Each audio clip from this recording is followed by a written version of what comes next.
Good. All right. I'm going to do it. No. Wait a minute. Something about keeping up on top in the end. We had that happen one year. All right. I think we got. No. Maybe overriding that thing. All right. We'll try. I'm your WB9 I am your camp director for the week. And you will be hearing from me quite a bit over the next few hours. And then you're not going to hear me talk again. No, you'll hear me a little bit, but week is all about you. And we want to have the campers and the young people teaching each other as much as possible. So this is when I lay down all the ground rules and all that fun stuff, and then we get to have fun. So we will start off with just a few things. First up, we have our national anthems. So if you are able, please rise, and we will have the national anthem of all of the participating countries represented here this week.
be seated. We have just a couple of other quick welcomes for you. First, we want to recognize our local hosts, and our local host team this time has gone above and beyond trying to get all the antennas up and get all the arrangements made, and they've been working very hard to get all these arrangements made locally as much as possible. And they are from the Huntsville Amateur Radio Club, and we have a few people from the Huntsville Club. So if you would come up here, Mark and Steve and Daniel, if you would.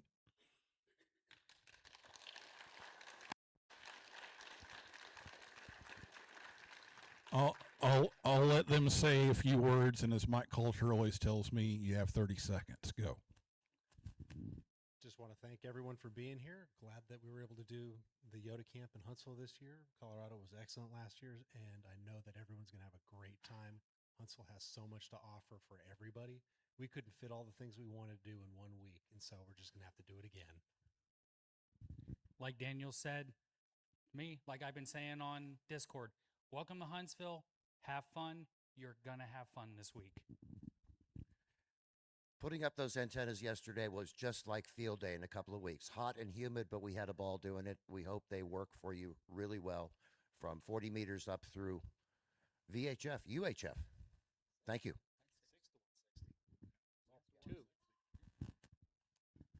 All right, guys. Thank you so much. We appreciate you, and you'll see them off and on as the week goes on.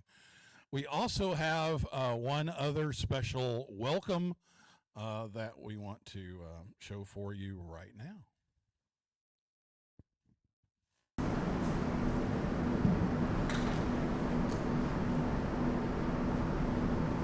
Hola, hi everyone. I'm Mario Recuerdo Juan Juliet Alpha Yankee. I'm the chair of the youth committee of the Arrow Region 1. Although right now I should say India stroke Alpha 1 Juliet Alpha Yankee because I'm in Italy right now. And in Padua, very near to Venice, just for you to look in.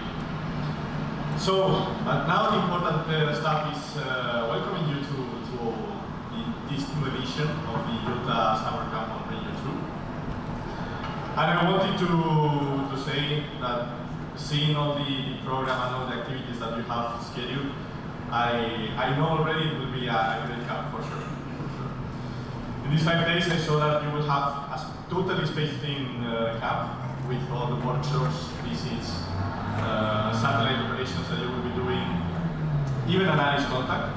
So I know that the program will be quite complete, and for sure with the team that's behind organizing, I know that it will be a total success. For sure you will have, we could say, a week full of learning, full of friendship. For sure you will get new friends, get to see some of them that you knew already, and totally 100% a week of amateur radio. Nothing else. On the close dates on Region 1, I know that we will have the Friedrichshafen Amateur Radio Fair in Germany, in the south of Germany.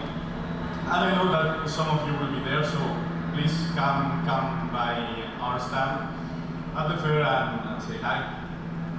And I know also that some of you will come into the summer camp on Region 1.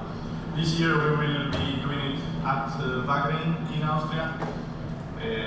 It's the same place that we did it 10 years ago, but full renewed with people and some new activities that will be very interesting. I know that we will be having 7 persons of Region 2, including US, Canada, and Argentina. So can't wait to see you and welcome you to our camp. But right now, as I said, I wanted to wish you a very nice week with full of activities and enjoy it as much as you can. See ya! Thank you, Mario. Appreciate you, and appreciate all you do for us over here in Region 2. If you haven't got a hold of the Wi-Fi password yet, this is it. But we are asking that you wait until the live stream is over later tonight before you join that. So we will put that up again later, but we'll send that, and we can send that out on Discord too. So that's the official welcome. So what we're going to do right now is we are going to go back over to the other building. We're going to go to the basement of that building, and we are going to have our opening banquet. So we will go over to the cafeteria, we will eat there, and then we will gather everybody together again and come back over here for the rest of the festivities. So at this time, you are dismissed to head over to the cafeteria.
this one.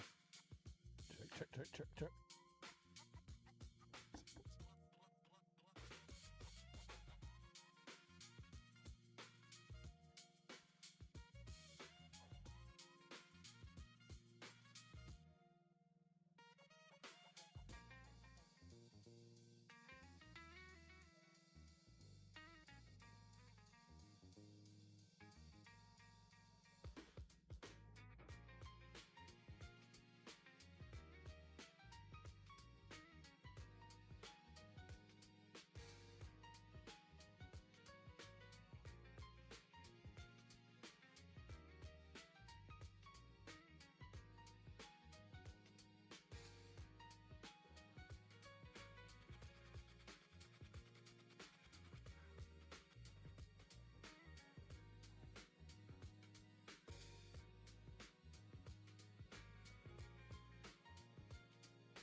Okay, I think we have the last second adjustments made here, so I'm going to get started on this, and then when our guest speaker shows up on Zoom, let me know, and I will take a break and go to him, okay? All right, so I want to talk to you a little bit, and welcome to everybody on the live stream. Talk to you a little bit about Yoda and what our purpose here is and what our goals are, and that kind of thing. So we will do that for a little bit. So Yoda is not a club. It is not a foundation. It is a movement to bring young hams together and recognize the accomplishments of young amateur radio operators. So everyone is welcome to participate in Yoda-sponsored activities and events, but there's no membership or this club or that club. And our mission statement you see here is to empower the next generation of amateur radio operators by providing immersive learning experiences, fostering international friendships, and promoting a lifelong passion for radio communication and technology. So what I commonly say is that we are not a recruitment program, we are a retention program.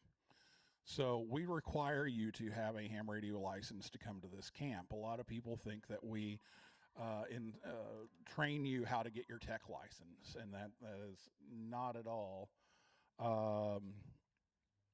what we do. What we do is we want to keep you in our hobby and service.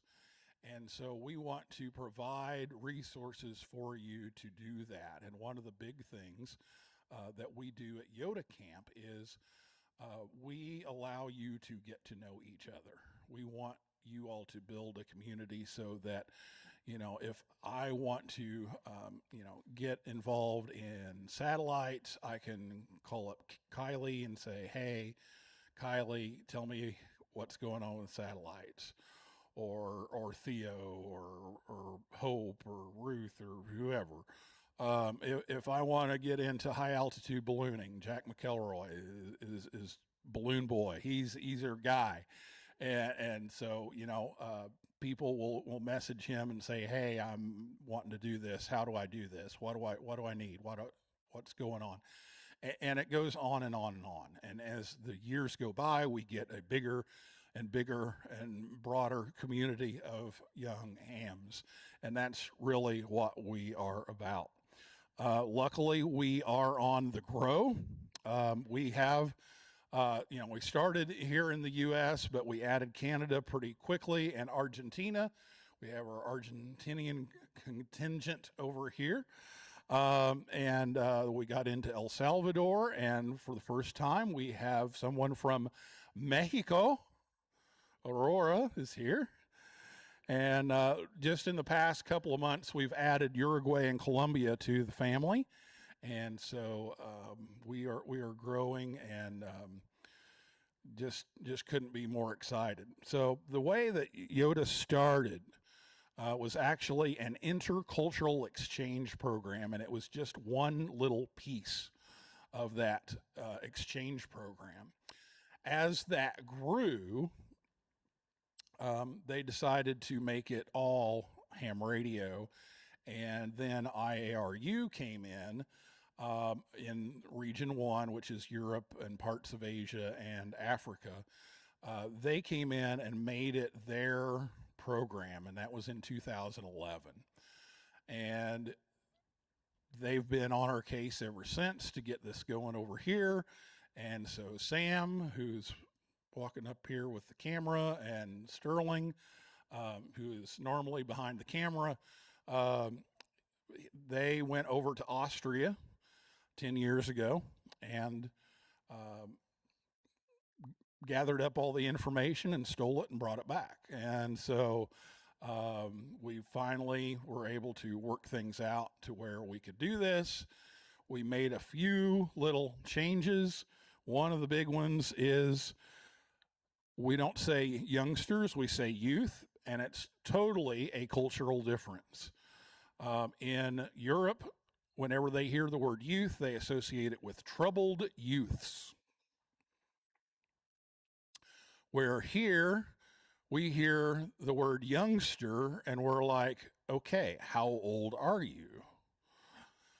So we changed that on Sam and Sterling's recommendation in their report that they prepared to try to get this thing off the ground, that we make that shift. So that's why we're called Youth on the Air, not Youngsters on the Air, even though it's the same program.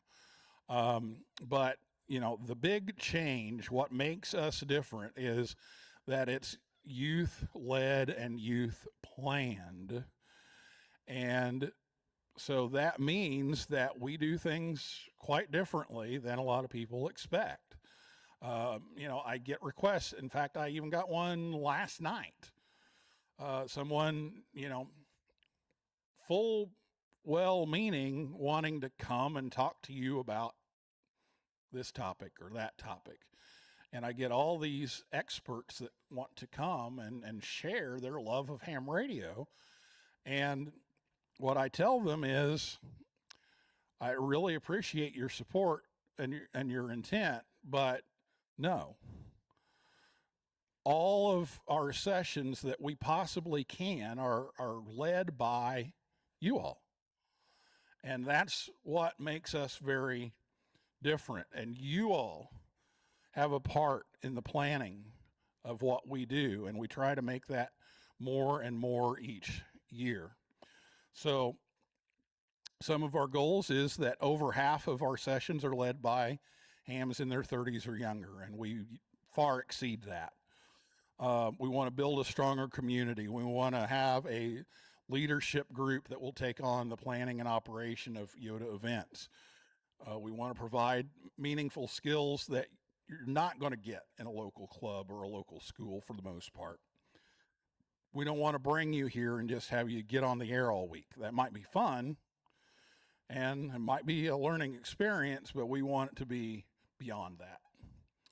We want to provide some things, you know, that you can't do at home, that you're not able to do at home. So some of the stuff we do, it's pretty big. It's pretty big. We want to promote all youth programs. And one of the things that you're going to hear about in my the trainer sessions, if you opt to come to those a couple of evenings this week, is, you know, we want to share all of those youth programs, whether we run it or not. It doesn't matter who runs it. We want to share those and make those available to you all. So we promote those. And we try to replicate everything as much as possible. So those are some of the goals of YOTA. Youthontheair.org is the place to find anything youth related. We have, you know, a list of contests that have a youth category in them, to our camps, to December YOTA month, which you'll hear about on Friday, and all these different things. So one of the things that we want to make sure that you do this week is share each other's activities with each other. So if you're involved in yacht, we want you to share about yacht. If you're involved with STEM ARC, we want you to talk about STEM ARC. If you're in YDXA, and you know, if you've been on a DXpedition, we want you to share those things. And so you'll notice that the evenings, we don't schedule too many activities because we want to give you the freedom of plenty of social time to share those ideas, even though there may not be somebody standing up here with a microphone talking about it.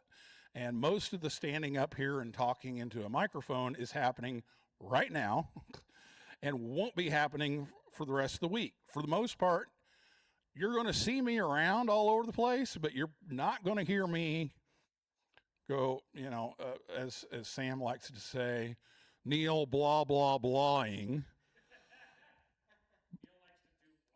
Blah, blah, blah, blah, blah, blah, blah. Feel like I'm on a Charlie Brown cartoon. But, tonight, yeah, I'm laying down the ground rules. I'm laying down what we're about, what we're doing.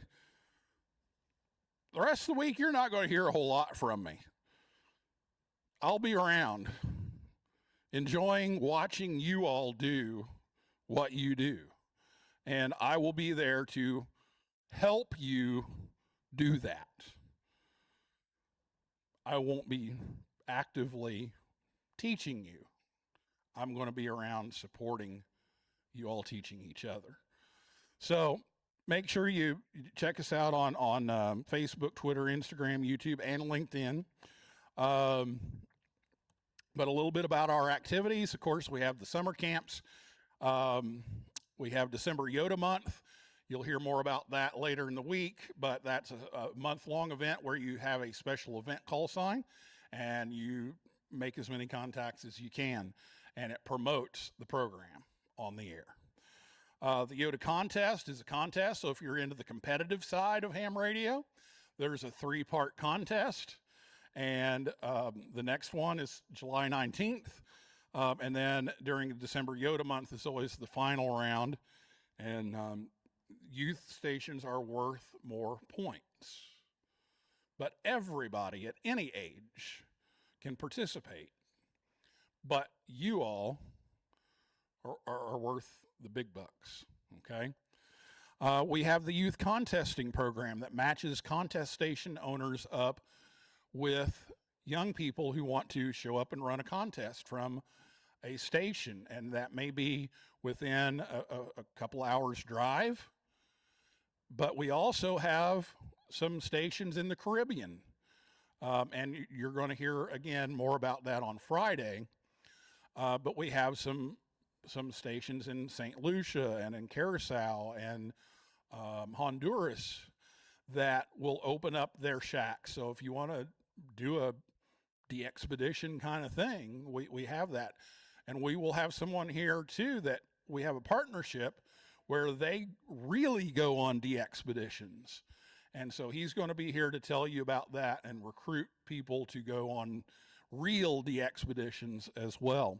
But one of the first things that I wanted to do when I became the camp director was I wanted to make sure that we do something for our younger hams. And so next year we will bring Yoda Jr. back.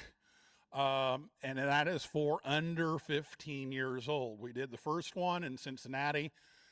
Don't know for sure that that's where this one's going to be. We're still working that out, but it's likely that's where it will be again.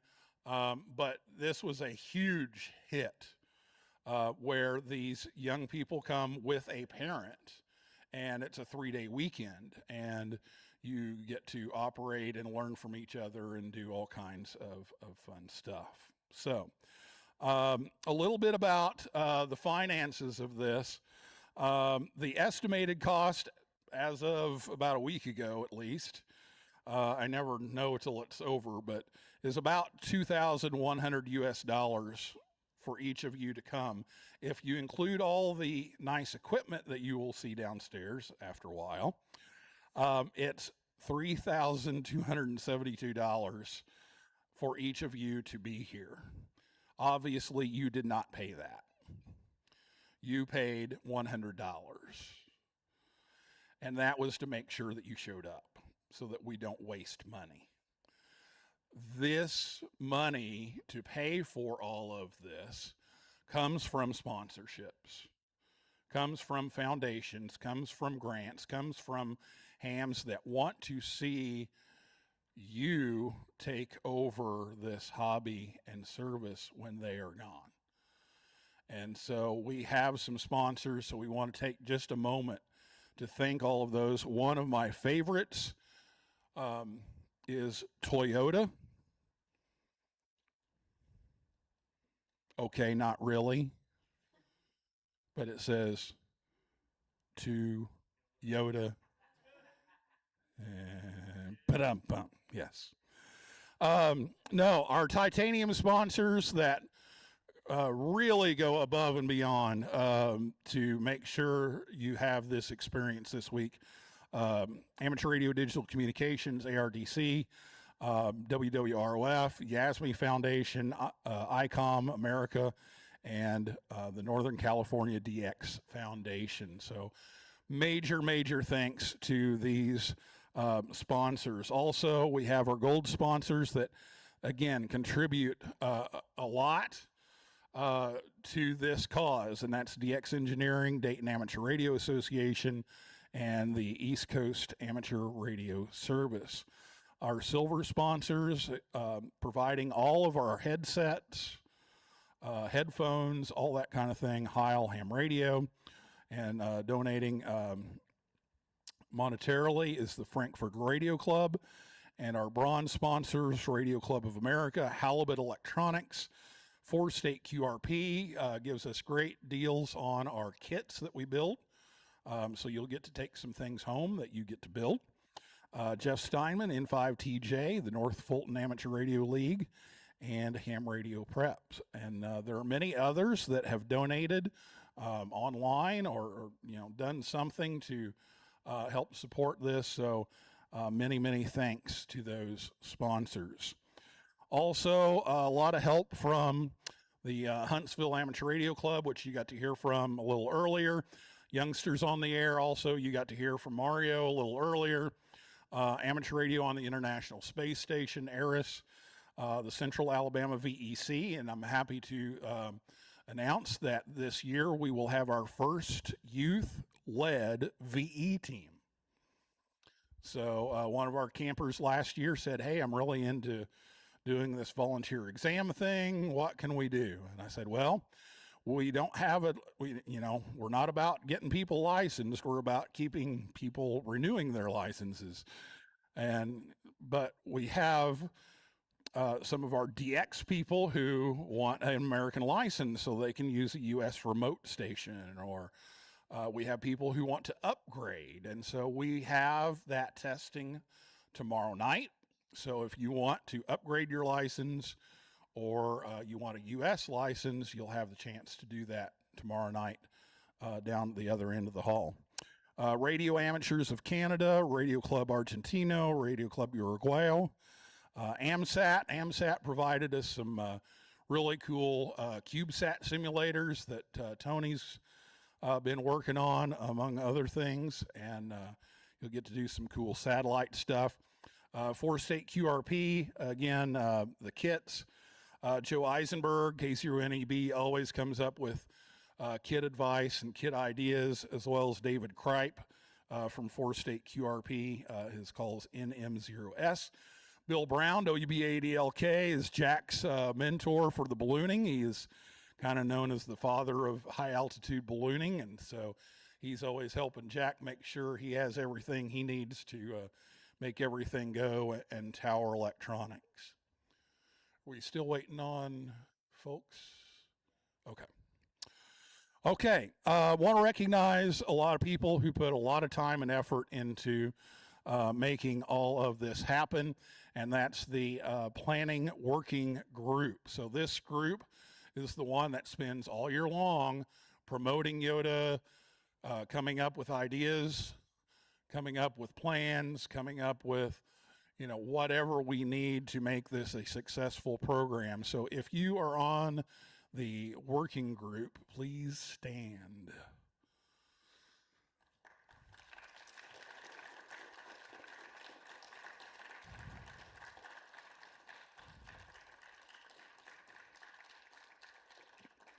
One of the things that I really enjoy about YOTA is we have our own translators, we have our own publicists, we have our own shack masters, we have our own registration team that takes care of all of those forms that you had to fill out, and the trainings and the background checks and all those things.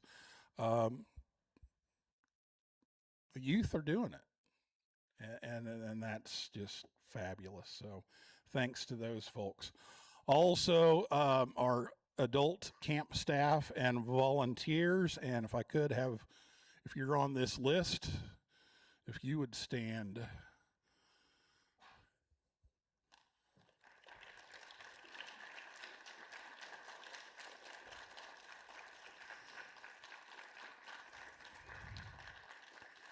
Thank you. So Dr. Chris Brown is the engineering instructor here at this school, and he will be in and out this week. We are using his classroom for the shack. So we want to thank him. Brian is back here in the back. He's doing our live stream and some of the video highlights that you will see each day, along with some help from Andrew Oster, KO4TZK, who is right over here. And he has a question. QRX. Yes, but you're in there too. It says waiting for host. Okay. How well do you know this speech? Not that well. Okay. Yes, do that.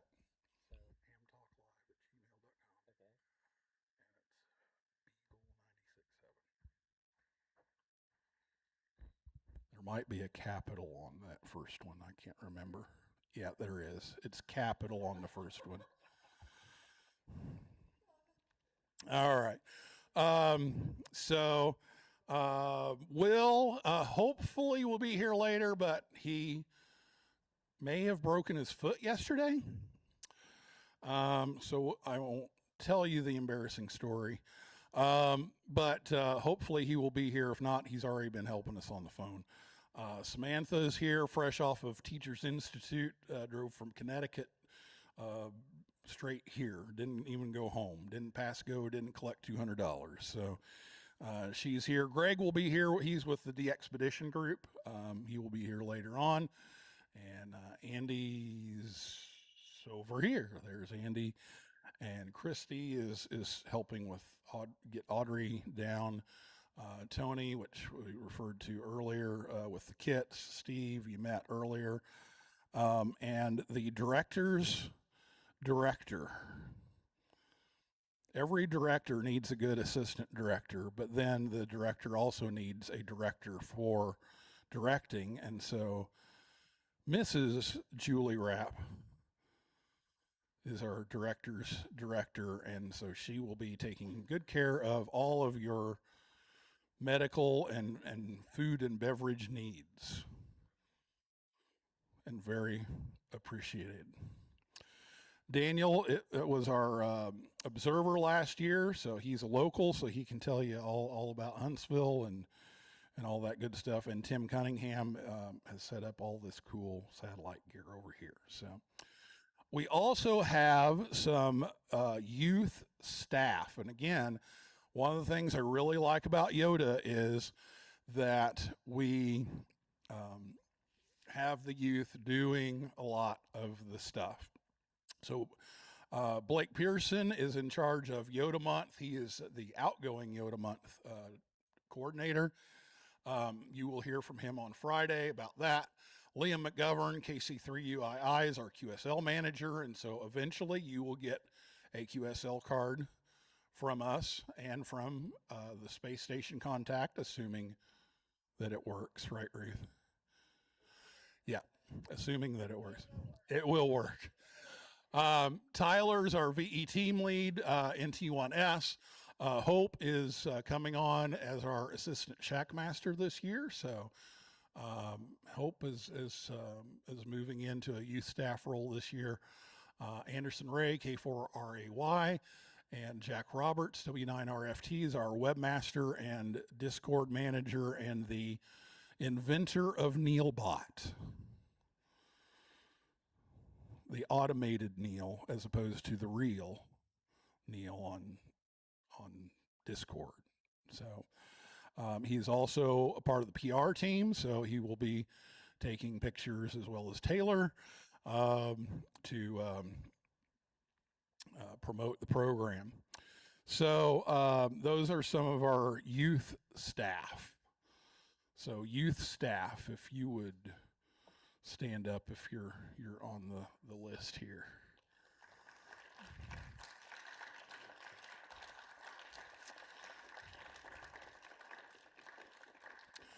Now, just to keep us moving along, we will have check-ins twice a day And we have you organized in groups, and the groups are according to your name tag. So if you see the little corners at the bottom of your name tag, they will be a particular color. And that's just so that we can kind of separate you into smaller groups when needed. And so what we do is when we do a check-in, we have one person check and make sure everybody in that team is there. And then I come around, okay, red, orange, yellow, green, blue, violet, purple, whatever it is. And then we can go. So we don't have to like call roll and, go through all of that stuff. So these are our group leaders. Some of you may be surprised by this. You may not know about this unless you read. But Haley, we've got you on the red group. So here's Haley. She just came off a speaking engagement at Hamvention at the Youth Forum. So Haley is here for the red team. Orange team is David. And here's David. And yellow team is Jacob. Okay. And green team is Jack. And blue team is Violetta. And purple team is Theo. Okay, so the 6 of you, please make sure you get to know your team. We do have lists available. We can give you a list if you need it, but get to know your team tonight. And then what we'll do is we'll just call off the colors and make sure everybody's here a couple of times a day to make sure we didn't lose anybody. We've only lost one. No, we haven't actually. We haven't lost any. Orrin always says our goal is 80%. As long as we end up the week with 80%, we're good. Now, a little bit about you all. 35 of you, 31 are from the U.S. The state breakdown is there. 17 different states represented this week. 3 from Argentina, 1 from Mexico. And the average age is right where it usually is, about a little over 18. So that's a little bit about you all. And you may wonder, why in the world is this old guy doing all of this? Well, there is a story. I'll give you the very brief version of the story. But at one time, I was the world's youngest amateur radio operator at the age of 5. And one of the things that I kind of went through when I was a 5-year-old ham was that people would not finish their QSO when I sent what my age was. And so I would send, age is 5, and I'd get, they'd send back age 55? Question mark? No, 5, F-I-V-E, and then they would disappear. And so I was trying to get worked all state. So I'm like, oh, well, there went Vermont. There went New Hampshire. There went Nevada. I'm going to have to find another one because they didn't believe that a 5-year-old could do ham radio. And I don't want that to happen to you. Every time I talk to a young ham, just about all the time, they will tell me I'm the one young ham in my club. I'm the one person. And I don't know any young people that are in ham radio in my area. I had, I think, 2 people, and they were 30 miles away and 50 miles away when I was 5, and they weren't 5. They were, 11, 13, somewhere up in there. One of them is standing right back here. That's how he got this job. Yes, we got old. But Brian was 50 miles away from me, and I don't know. What was you 9 years older than me? Was it something like that? 11 years older than me, yeah. And Yes, he's my elder. But I mean, when we got on the air, when we got on 2 meters, it was like, wow, there's actually somebody close.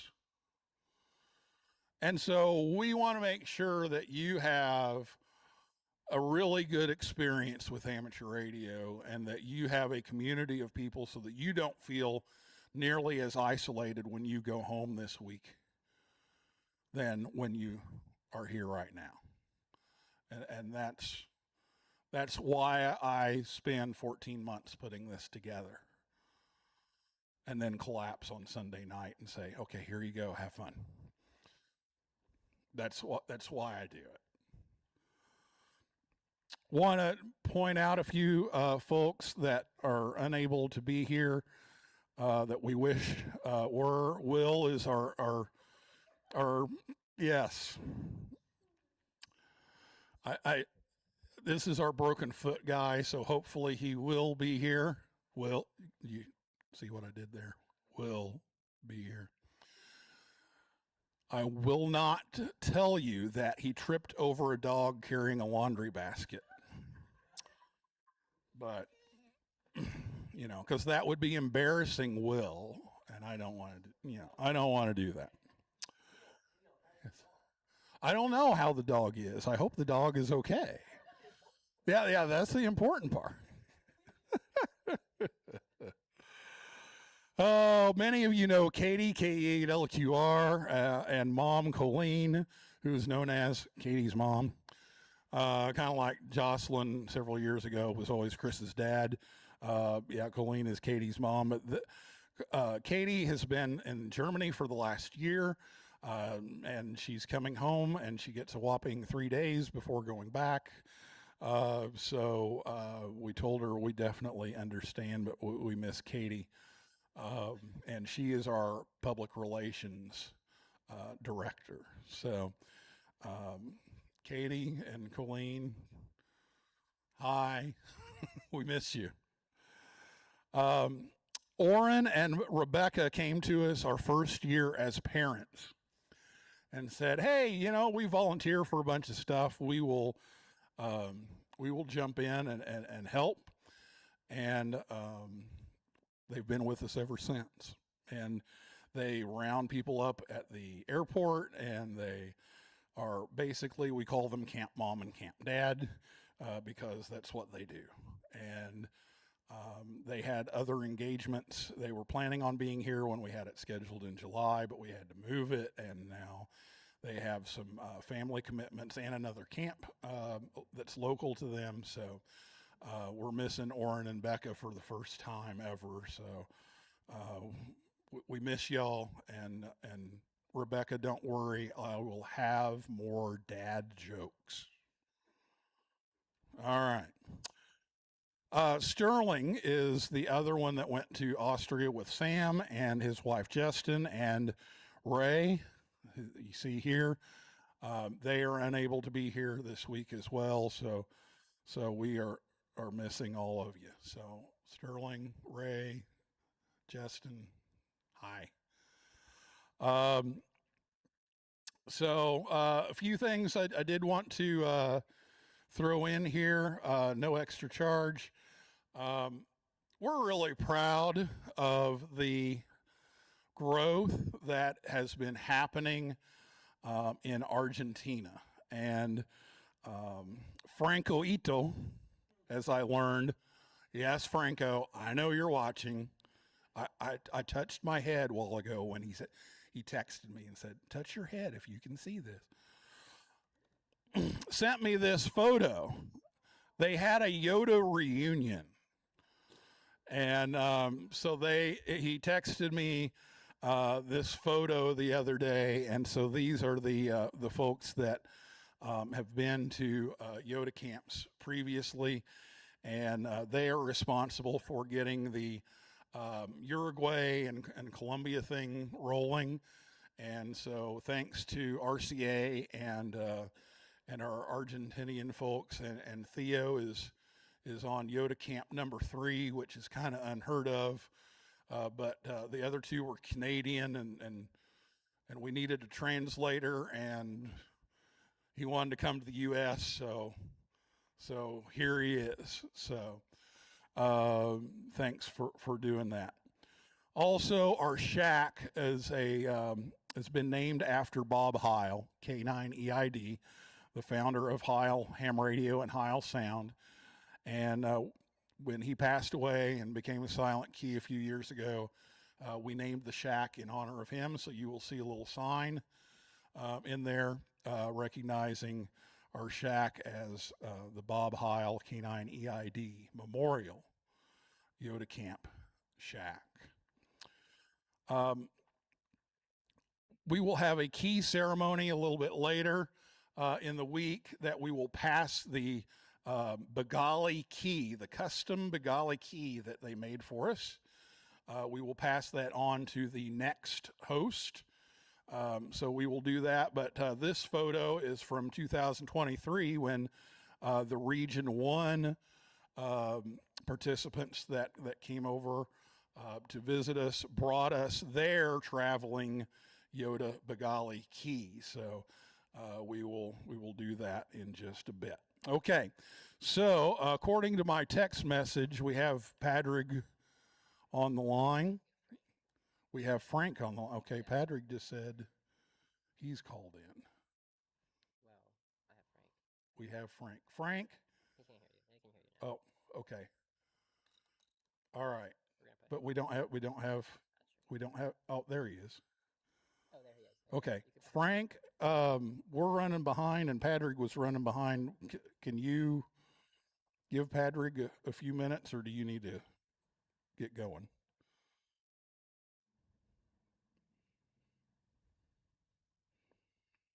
Frank?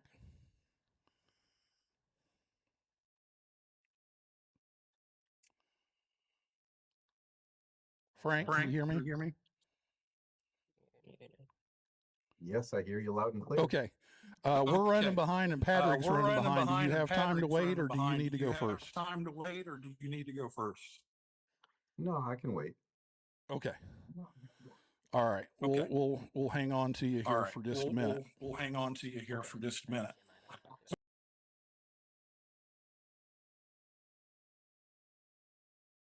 We have an echo. Okay. While he switches this over, I want to introduce to you my former student from Bloomington High School South in Bloomington, Indiana, and former Young Ham of the Year, Padraig Lysandrou, KC9UUS.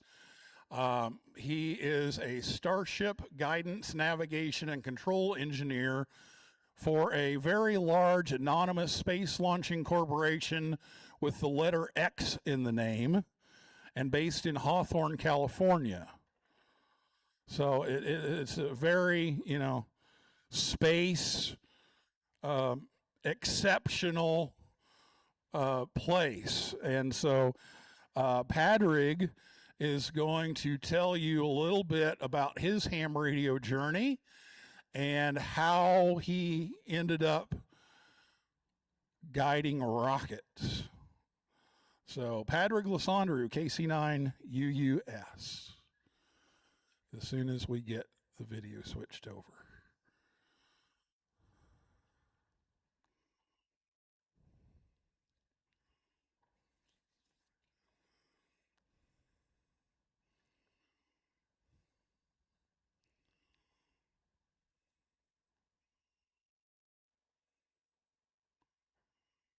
Okay, are we ready?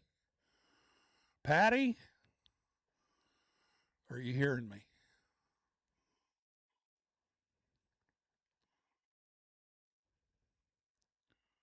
Hello, Patty. Patrick, you can go.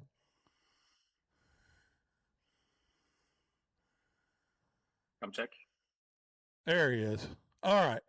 So, Patrick, tell us a little bit about your ham radio journey and how that ended up landing you working for your employer.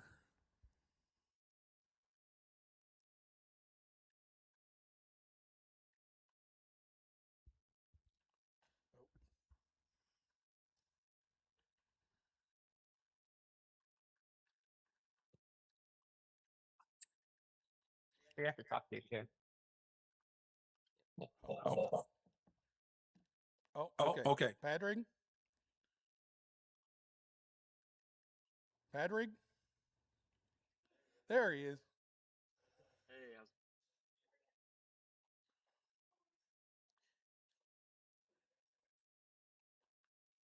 Hey, Patrick? He can hear you now. Okay. You should be able to hear me now, Patrick. So if you would tell us a little bit about your ham radio journey and how you ended up at the company that you work for. can you hear me? Yes. Yes. Okay, sweet. Howdy, my name is Patrick Lisandro. So I'm a Your GNC video is not on. I don't know if you know that. Yeah, here, I can turn it on if you wish. I look There he is. There he is. it's maybe not the most professional setup, but there you go. That's all right. That's all right. We're not either. Okay. My name is Padraig. I'm a GNC engineer at SpaceX. So GNC stands for Guidance, Navigation, and Control. So essentially what I do and what my team does is we write the algorithms that fly out all of our rockets and capsules and that sort of thing. We also simulate it and, try to simulate spaceflight and design the missions and do that sort of thing. So it's a bunch of like kind of brainiac mathematicians in a tight knit team, and it's pretty fun. Yeah, so obviously I'm not representing them in any way or speaking for them, but I'll tell you a little bit about my journey and my experience. So I was very interested in electronics, and feel free to cut me off, Neil, or Oh, you're good. ask other questions or anything in between here. So I was a young lad and was very interested in electronics as a kid. I wanted to build stuff. Really, I had like the knack to kind of build things. And so I ended up going into the sort of electronics avenue. And then that kind of led me to ham radio. And so Neil was one of my professors in high school. And I got involved with the ham radio club and went to get my tech and my general and my extra. And we operated and did all sorts of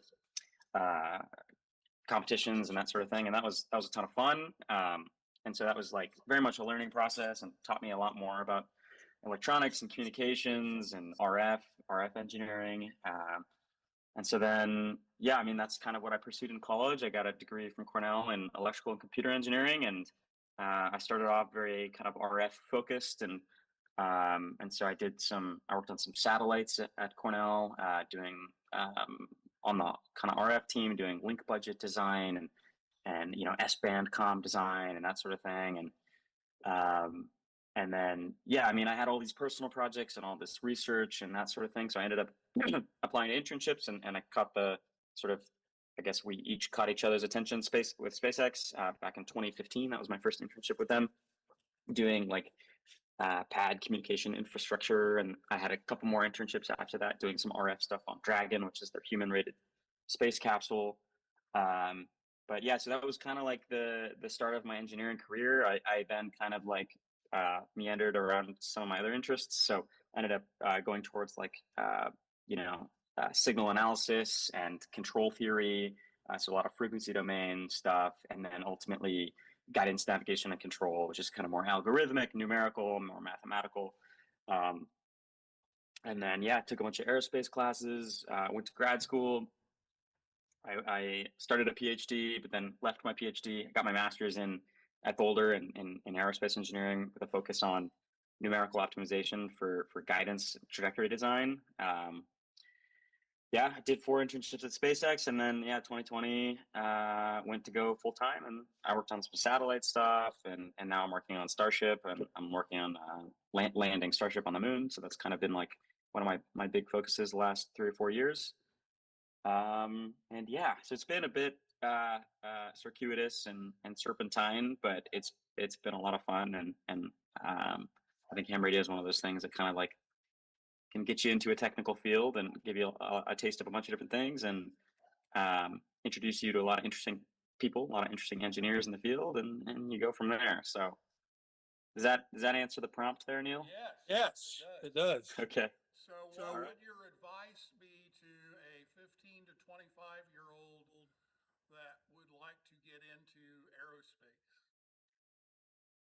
Yeah, I mean, first and foremost, be curious and study hard. So I think those are the uh, one of the things that actually got me the most excited and most motivated was simply watching YouTube videos of cool aerospace things, rockets and people talking about rockets, that sort of thing. There's a lot of good books out there as well. But yeah, just get excited, get interested, and get applied. Work hard. Take your math classes seriously. Take your engineering classes seriously. Build some stuff.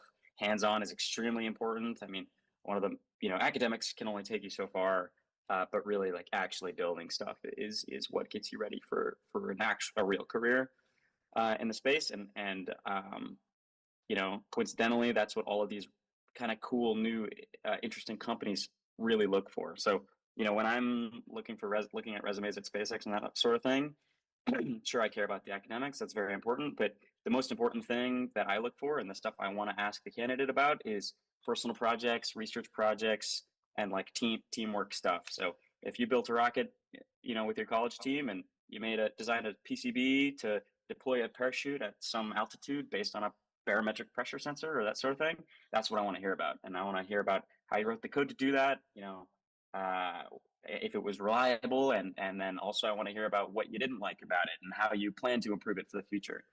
Um, so, I mean, really just jump in, get your hands dirty, have a lot of fun, build some stuff, do your best in classwork, and go from there. I mean, it's a pretty fun field to be a part of right now.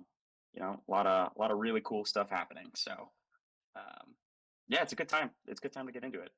Now, One time, your favorite ham radio teacher in high school in Bloomington, Indiana, uh, came down to Florida and took you out for pizza. What were you doing in Florida when I came down and took you out for pizza? Yeah, that was a long time ago. Good memory. That was 2015. I was 18 years old. That was my first internship with SpaceX in Cape Canaveral, Florida, working on SLC 39A, which is the launch pad, Space Launch Complex 39A. That's where shuttle flew out of, and that's where Saturn V, the Apollo missions, flew out of. NASA leased SpaceX that pad, and we built it up for Falcon Heavies, and now we're working on it for Starships. And yeah, so I was basically just a wee young intern trying to help out with pad communication. So doing some kind of basic comms stuff across the pad, telemetry, that sort of thing. Can't remember exactly the tasks I was doing. That was 11 years ago, but yeah, I mean, I had a lot of fun.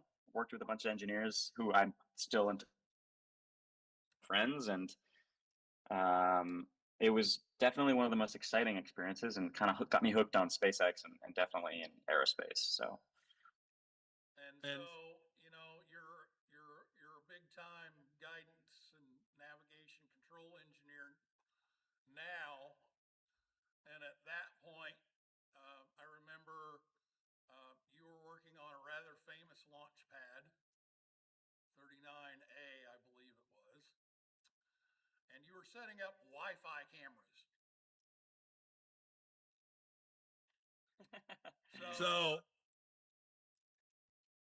My point here is that you didn't start off doing exactly what you wanted to do, but that experience led you there. Yeah, absolutely. I mean, you got to get the foot in the door. You're not going to start off doing exactly what you want to do, and you shouldn't expect that. You got to, again, it's circuitous, and you'll find your way and your footing and that sort of thing. But yeah, I mean, you start off, take all the cool opportunities you can, and make the most of it, and have a positive attitude, and yeah, it's awesome. So. All right. One last thing, and maybe we'll take a couple of questions here. But what's been your favorite project outside of your garage, and what's going on in your garage? outside of my garage. So you mean work and such? Yes. Or yeah, I mean, so the thing I've been working on the last couple of years for SpaceX, which is it's called the Human Landing System, and so we're building essentially a vehicle to take astronauts back to the moon since the Apollo era. So I've been working on essentially it's sort of the a lot of the like trajectory and mission design and landing descent stuff. So landing guidance and control algorithm development. So a lot of that is like both trajectory design, but then also kind of like low level control theory stuff. So that's been a ton of fun. I've modeled some. We've been working on some of the Raptor modeling. So Raptor is our propulsion system. And then I've also gotten to work with the NASA crew office and a bunch of the astronauts there, and kind of some of their interests in landing Starship on the moon as well. So yeah, that's been super fun and really fulfilling, and met a lot of cool people and had a lot of fun. And then yeah, and so in my garage, I'm working on this project that I've been kind of doing for the last 4 or 5 years, but a little more seriously lately, which is it's a vertical takeoff, vertical landing bipropellant rocket. So it's essentially a rocket that can take off and then return to the launch site. And so it's got like 60 to 90 seconds of flight duration. It's, you know, this like 250-pound, 7-8 foot tall steel rocket with you know, real-time Linux flight computer with C++ software that I've written from scratch, and actuators I've designed from scratch, and liquid rocket engine that I've designed from scratch. It's been a super fun learning experience, and I'm getting pretty close to doing a static fire this summer, and I'll be able to characterize my throttle valve and engine performance, and really get a good feel for engine ignition and kind of the thermal characteristics. So yeah, the goal there is basically to make like a really you know, tightly tuned and controllable landing rocket that I can launch and return. And so it's definitely kind of a tremendous undertaking and just to do by myself, but it's been tons of fun and I've learned a lot. And it's one of those things, again, I tell everyone to do is just build a personal project, maybe not as big as this one, or you know, something that might take that long, but it's a wonderful learning experience, and any kind of personal project, I think, yields a ton of I don't know, positive experiences and learning. So yeah, that's that. All right. Well, it's been real fun. What I don't, you know, we don't get to talk as much as we used to, but it's been fun watching Instagram and watching all the adventures in the garage. And I keep seeing this thing that says Doozle. We'll talk about that later, but anyway, thank you so much for sharing. I don't want to take too much more time because I know you, and you went and got some food a while ago. We kind of threw you in here real quick. It's all right. But No worries my at all. best to Afa, and who was also one of my students. And we'll take like 1 or 2 questions real quick before we get to Frank. So anyone have a question for Patrick? Yes, he. Is it harder to design a rocket in this day and age than it, or is it harder or easier to design a rocket in this day and age than it was in the 60s? Apollo, yeah. So the question is, do you think it's easier or more difficult to design a rocket now or back in the Apollo days in the 60s? Well, yeah, I mean, so that's a fantastic question, and I could give you like the amateur rocket builder answer, or I could give you the professional rocket builder answer, and it can go either way. So I think now we have a tremendous amount of tools and design aids that allow us to build rockets much faster and with far fewer people. But then there's this kind of like joke that people mention, which is analysis paralysis. So now that we have all these like super high fidelity tools, you know, it can be easy to chase nines in efficiency, run after really high efficiency, but also do a whole lot of analysis, you know, before you actually go build and test the thing. And so sometimes teams can get stuck just like running tons of analysis and iterating kind of very slowly and methodically without yet going to test this thing. But I think overall, generally, it's far easier now to do this stuff in the 60s. I think, the Apollo era had, tens of thousands, if not hundreds of thousands of people working on certain rocket technology. And now a ragtag group of like 200 or 300 engineers can send something into orbit with a rocket they built from scratch. So I think it's an absolutely wonderful era to live in. And now that we have all these.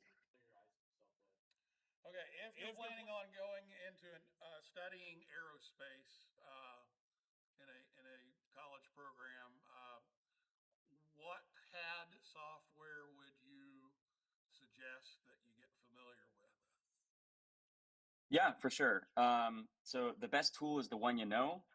And then, if you pick a CAD software and learn how it works and use it a bunch, then, picking up a new one is pretty easy to do. And so it's kind of the same thing with computer programming languages. I get this question like, oh, should I learn MATLAB or Python? Well, I can tell you that if you learn Python, it's going to be pretty easy to write MATLAB and some other languages as well. You just want to pick something that is pretty well used and go run with it and learn it a bunch. And then inevitably, when you go work for a different company that uses a different program, the learning curve is pretty flat. So it's not a huge barrier to entry. For my amateur use, I have just been using Fusion 360. All right, I hope that.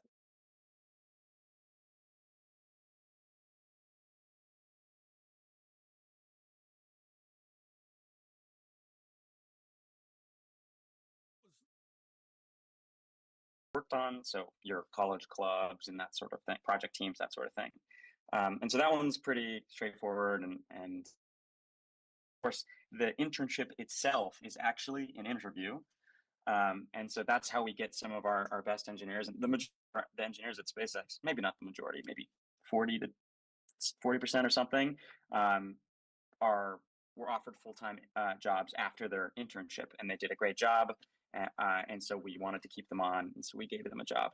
Now, if you're applying to full-time, kind of right out the gate, then it's definitely a little more involved a process. And I have actually done the full-time interview myself. It's can be pretty stressful, but it starts off with a couple phone screens with HR and some of the engineers on the team. And those are kind of the same thing, going over your resume and your experience and asking you some basic questions about the field that you're in.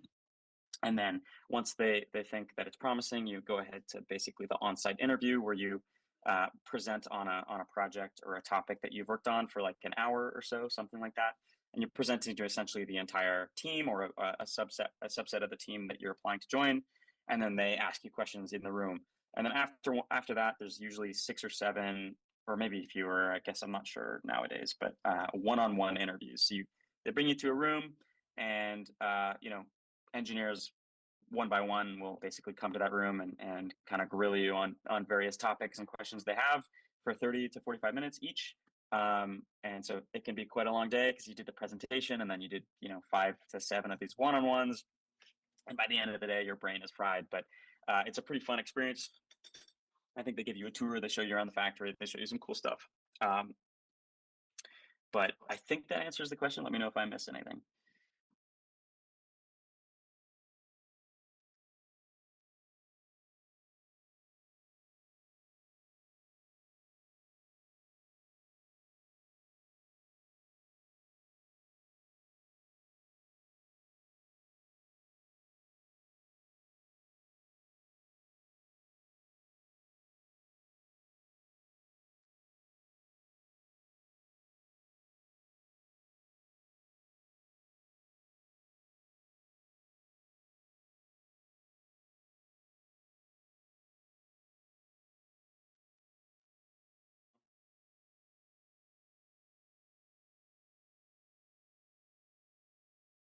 All right.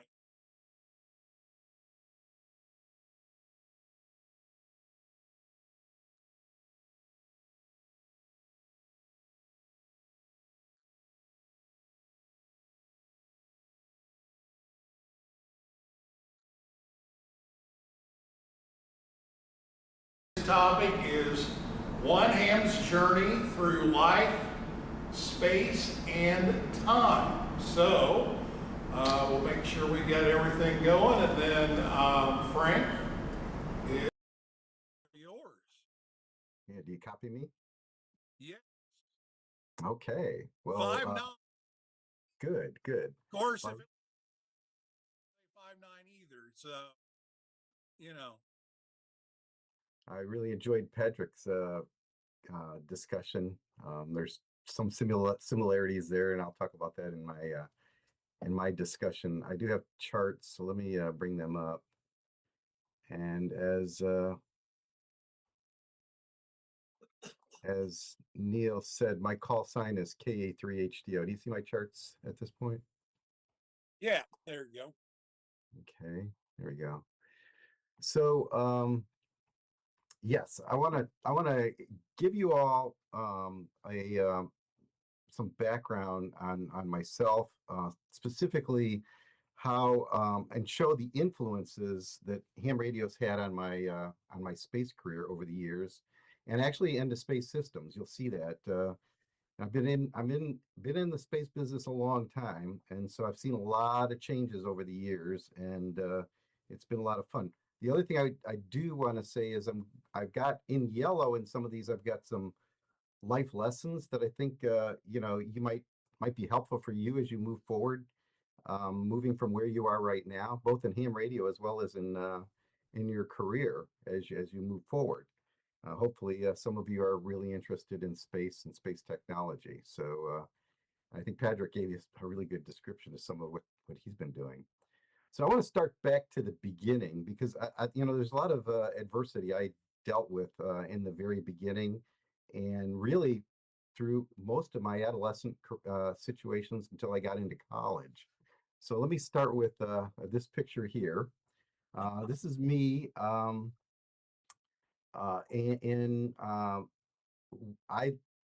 from the very beginning I lived in poverty. Very poor family. My father didn't go beyond the 8th grade. My mother ended her high school experience because she got pregnant with me. We ended up living with my grandmother and grandfather. My grandfather was an alcoholic, as you can see. He drank a lot of beer, and so that's what you see there with me. And basically, through all of it, my parents have never did get out of the poverty situation. My brothers and sisters are still, struggling. I'm helping some of them along the way, but I think what I had to do is just bootstrap myself out of this and move forward. And I'll explain kind of how that happened, because that's an important thing. Because every one of you are going to have some situations in your life that are going to be challenging, and you need to think about that. So here's another picture of me when I was a little older, and similar to Patrick, I was always tinkering with things and trying to make them better. And you can kind of see the environment we were living in. We lived upstairs in my grandmother and grandfather's house. It was a 1-bedroom. There were 6 of us in a 1-bedroom area with half a bath and a living area. This was our living area, not the greatest, but I survived and thrived over time. As you know, there's always someone or a group of someones, I'll say, that can help you along. And the one person that was my angel in my life was my grandmother. She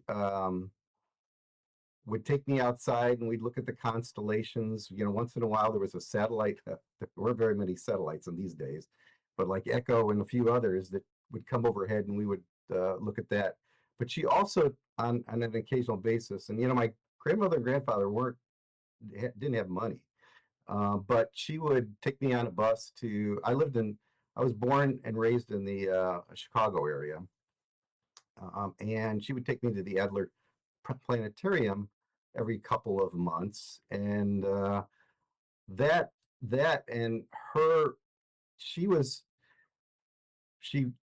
basically learned everything through books. She was an avid reader and really enjoyed reading about science and technology. And so she got me interested in, in space through, going to the Adler Planetarium, but also along the way we lived with my grandmother and grandfather for the first 12 years of our life.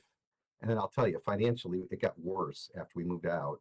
But she got me interested. I lived in an era when the Gemini program was going on. And this was, if you understand the human spaceflight journey, Mercury was when the astronauts flew for the first time. They learned how to adapt and work in space a little bit.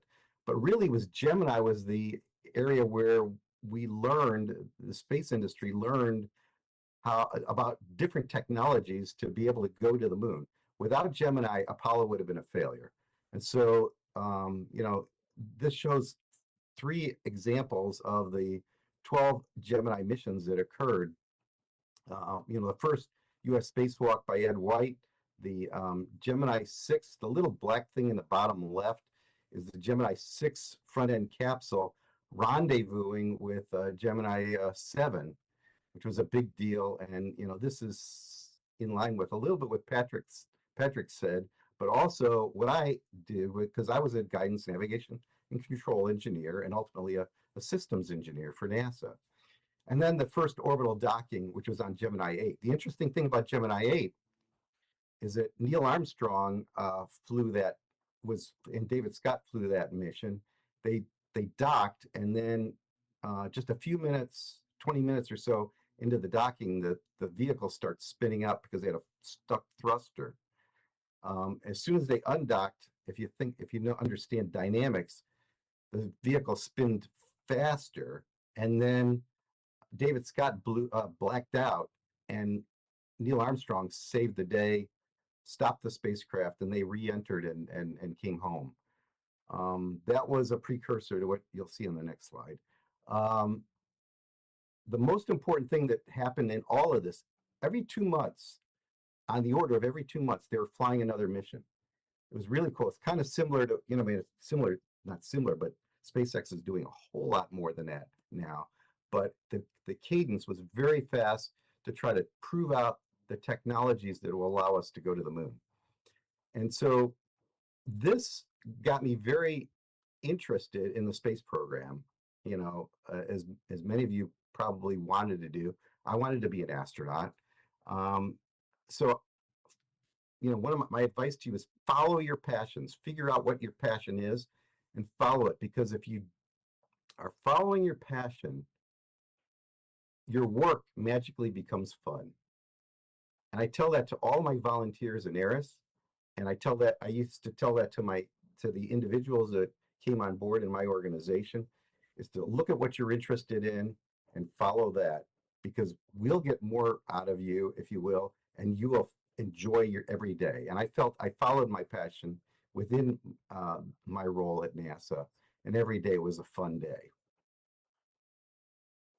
So I mentioned the next thing, of course, after Gemini was Apollo, and really that is what solidified my interest to work for NASA.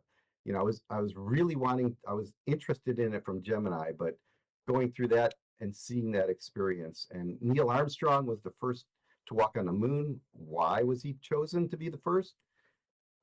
In several instances, if you ever follow his career, whether it was the X-15, or Gemini 8, or even preparing for the Apollo mission, there were major issues which could have killed him or killed individuals that were working with him. And he saved the day every time. He was cool and collected, and that's why he got, in my opinion, why he got chosen to be the first to walk on the moon. So at that point, I was going into high school. This is actually when we already had moved into, when I turned 12, we moved into a house in the far suburbs of Chicago. The only advantage of that was that we moved into a high school which had a diverse set of students, including some students that had family members who were scientists working at University of Chicago and other things like that. that helped me a bit, and some really good teachers along the way that would see my potential and work with me. So, you know, my first instance of working with NASA was I submitted a flight project, a payload, if you will, as part of a competition for Skylab.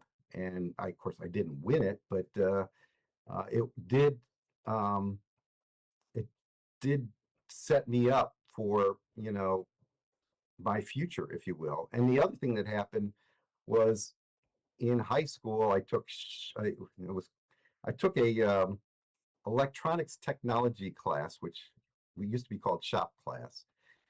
And as part of that, I got my amateur radio license in 1974.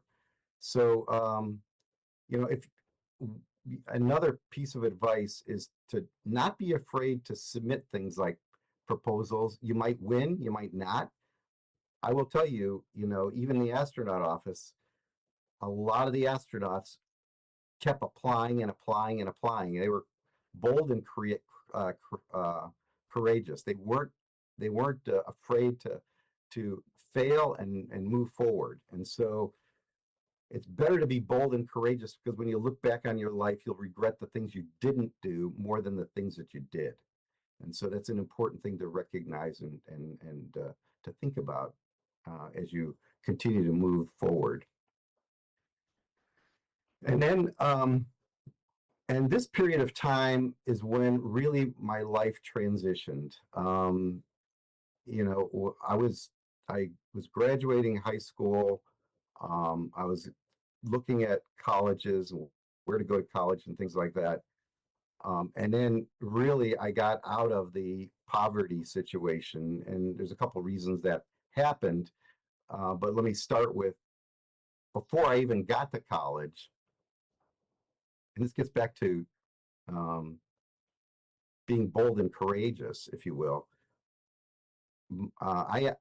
You have to, whenever you apply for college, most of the time there is a application fee, and my parents couldn't pay for my application fee. So I went to my guidance counselor and I said, look, I can't pay for this application fee. Do you have any ideas what I should do? He said, yeah, if you can't pay for college, your application fee, then you shouldn't go to college. Well, I didn't listen to him, you know, and I'll tell you, you know, I was bound and determined to get out of the situation I was in from a poverty perspective, and I was bound and determined to go to college. I worked at one of my aunts paid for one of my applications, which was at University of Illinois. Purdue, I was very interested in Purdue because that's where Neil Armstrong went to school. But also, and there's a lot of astronauts that have come out of Purdue. But also, the application was free. So I actually got into both schools. I decided to go to Purdue University and aeronautical and astronautical engineering, and that's what I got my BS and master's degree in guidance, navigation, control with a minor in structures. Why structures? Because when you're working with control systems, especially high bandwidth control systems, the structural dynamics come into play, and understanding that was an important piece of what I felt I needed to do in my career. Purdue's really where I embraced the pursuit of excellence. You know, excellence in all you do, and I think that's something that I gave to my children. I told them every day, do the best job you can, and really there were a couple other things that happened too. In 1975, I became a co-op. It's not an internship, but it's similar, where I started to work at the NASA Goddard Space Flight Center. And that was the beginning of my civil servant career in NASA, which lasted till 2011. And in the middle of it, while I'm still in school as an undergraduate, while I was at Goddard, I met my wife, Janet, and literally we got married between my sophomore and junior year.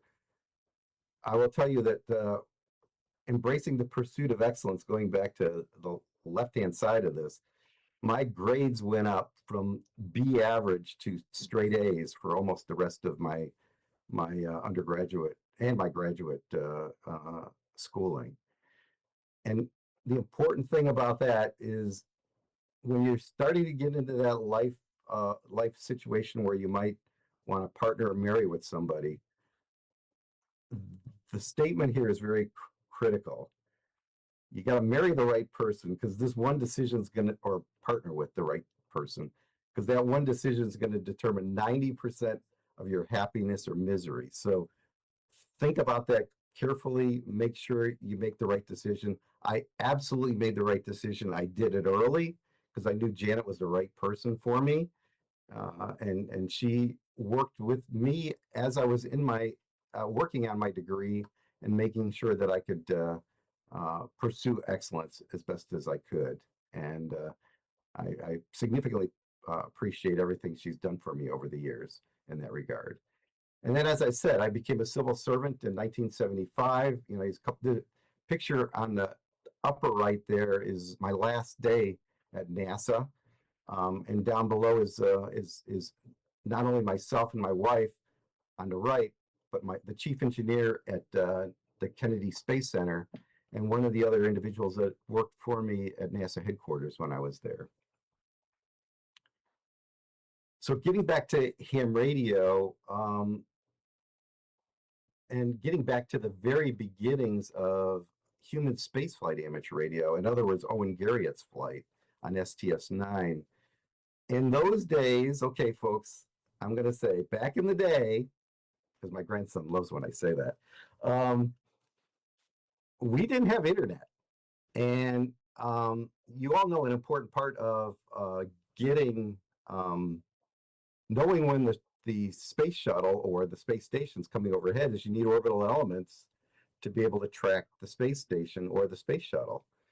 And so my role, my team's role at Goddard, let me just say that I started at the Goddard Radio Club almost immediately after I came to work there. You know, I wanted to, you know, use my amateur radio license to its highest potential. I actually became the president of the club within a year after I had joined it. And why? Because I wanted to learn all the facets of amateur radio. I wanted to be able to do and understand as much as I could, and I wanted to be a sponge and learn that from everybody. So, but when Owen Garriott's flight came up, STS-9, everyone needed a way to be able to communicate what was going on the flight, because it's a short duration flight. So basically what we were doing was we simulcasted on 5 bands, 4HF, VHF, FM, and UHF amateur television for the Washington, D.C. area. But the HF went worldwide, and we had a cart recorder, you know, which is basically like a recorder to make broadcast messages for Keplerian elements, for when the space shuttle is going to be overhead in different territories of the world.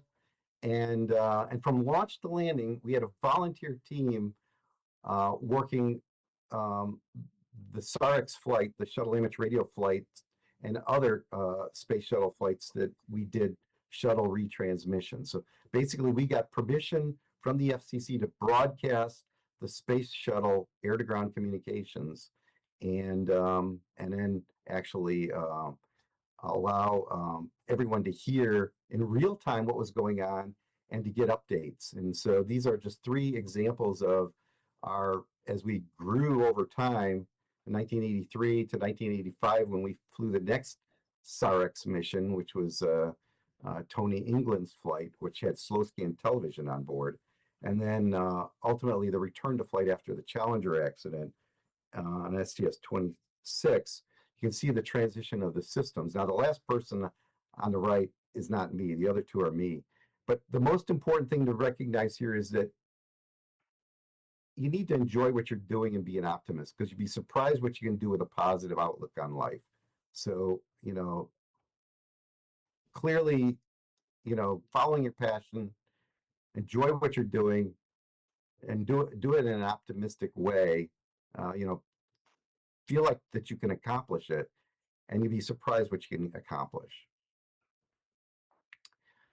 So then the next thing in my career, starting in the early 1980s, we were working on a payload system that was going to fly in the space shuttle. It was a cluster of 3 telescopes that were going to observe ultraviolet objects in space. And it was supposed to fly on the mission after Challenger in March of 1986. And of course, it didn't fly then, and we got delayed 4 years, if you will. And actually, what ended up happening was that we're supposed to fly in May of 1990. It didn't fly till December. There was about 6 or 7 launch attempts because there was hydrogen leaks on the space shuttle at the time, and they had to roll it in and out. And every time we did that, we went and did a mission simulation, and we were thrown failures and all kinds of stuff. So on the bottom here, I have persistence and excellence. So what my role was on this is I was involved in, I had to learn about the pointing system. Actually, the pointing system was, the responsible party was the Marshall Space Flight Center, where you all are at right now. This picture of me and one of my colleagues is in the science operations area at Marshall. So I spent the better part of a year at Marshall because in May, actually before that, we were getting prepared with mission sims, but then in May we were supposed to fly. And then all of these opportunities, 6 or 7 opportunities of trying to fly this vehicle, we'd be down there for a week, trying to, getting prepared for launch and doing mission sims along the way. Now, our role was at the top, I'll see if I can show you this object here in the center. If you can see my cursor moving around, is a secondary mirror of the telescope that NASA Goddard built, and that mirror has actuators on it to move it.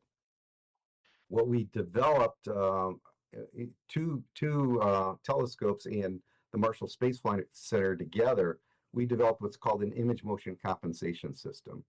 And basically what it is the pointing system couldn't meet the pointing requirements, the jitter requirements for the instruments, for the telescopes. And so for our telescope, that secondary mirror, using a gyro and a star tracker, and that's that big long device that's on this one telescope here, would move that mirror opposite of the jitter to compensate for it. It's similar to what, from an acoustic perspective, like the Bose or the noise canceling speakers can do for you, but also what cameras do nowadays. So in the 1980s, we kind of developed this capability to remove that jitter. And what ended up happening during the flight was multiple things happened on this flight that could have totally caused the mission to fail. We weren't getting many observations because the pointing system that the 3 telescopes are attached to go from star to star couldn't acquire the stars on it. And so the crew had to manually control it using a joystick and a screen in their in the cabin of the space shuttle. And our image motion compensation system, because the pointing performance was worse with the pointing system, our image motion compensation system actually got rid of all of that jitter. So that was a good thing. But then within 2 days, both of the screens died in the space shuttle, the computer screen. So they had no way of being able to operate it except for voice commands from the ground for the joystick, and basically all of the commanding had to move from the space shuttle to the ground and at the Marshall Space Flight Center, which was very different than the way NASA was running its operations. And basically in a day, we totally turned around the whole operations capabilities, which are now the way that space station operates. So we basically wrote the book on how to operate payloads on the space shuttle and then also on space station and beyond. That because of that, I actually got a Silver Snoopy Award, which is kind of a big deal within NASA. But you know, the bottom line is, if you can look at those pictures on the top, the picture on the left is a visible image of a galaxy, and then the ultraviolet image, and each one of those bright spots are newborn stars. So it was a tremendous positive, and you know, our persistence to make it happen, to rewrite the book on operations, and then you know, making sure that we had a very robust, a very capable system. The excellence associated with that made this mission go from a failure to success. So we flew this twice because we were able to get the data in 1990. We also flew it in 1995 with another set of crew members.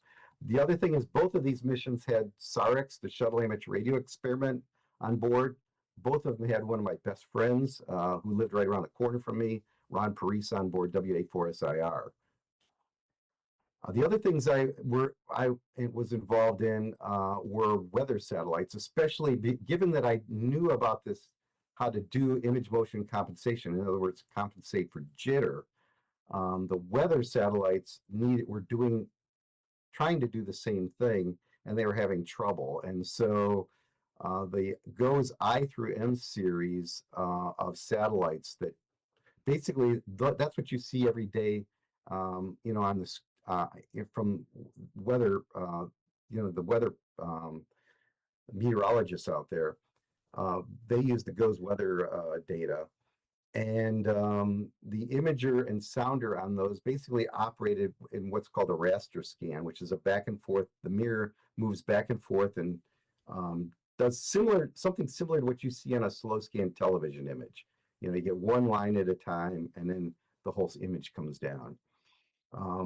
The jitter was significant, and we had to work all of that stuff. So I was involved in that. But the lessons learned from that, they asked me to lead a team to architect the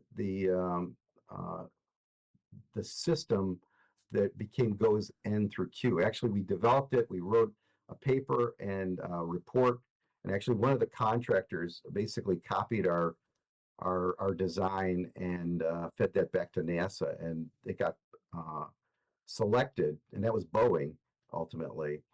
And so that vehicle had a lot of my team's fingerprints in it. And then GOES R has some more capabilities that I'll show in a minute. So I was basically involved in 3 different generations from 1987 to the vehicles that just got launched in the past few years on GOES. So getting back to ham radio, you know, GPS, you all are aware of GPS and what it can do, but using it in space is a lot different. And since I'm a guidance, navigation, control engineer, GPS in the early 1990s, before it was operational, looked like a very promising technology. So and for all of these kind of capabilities, using it for attitude determination on space station, launch vehicle range ops. This is how SpaceX and other capabilities, launch capabilities, are able to launch as fast as they can. Before you use GPS, it was 5-day turnaround with the radars to go from one launch to another. Now, you know, it can be done in hours at this point. And I actually saw SpaceX in a 1-day, a 24-hour period, launch 3 satellites, three launch vehicles. So that is another capability that now is operational. Using GPS, and GNSS is the Global Navigation Satellite System. In other words, the other systems that Europe and Russia and China and others have developed that are similar to GPS. The Earth science capabilities are tremendous.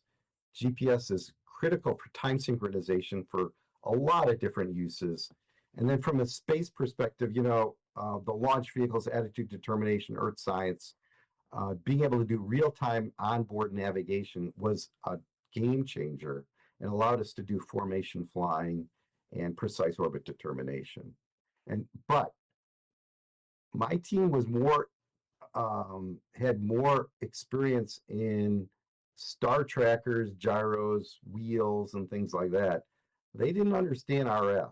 And as a ham radio operator, I wasn't afraid of RF.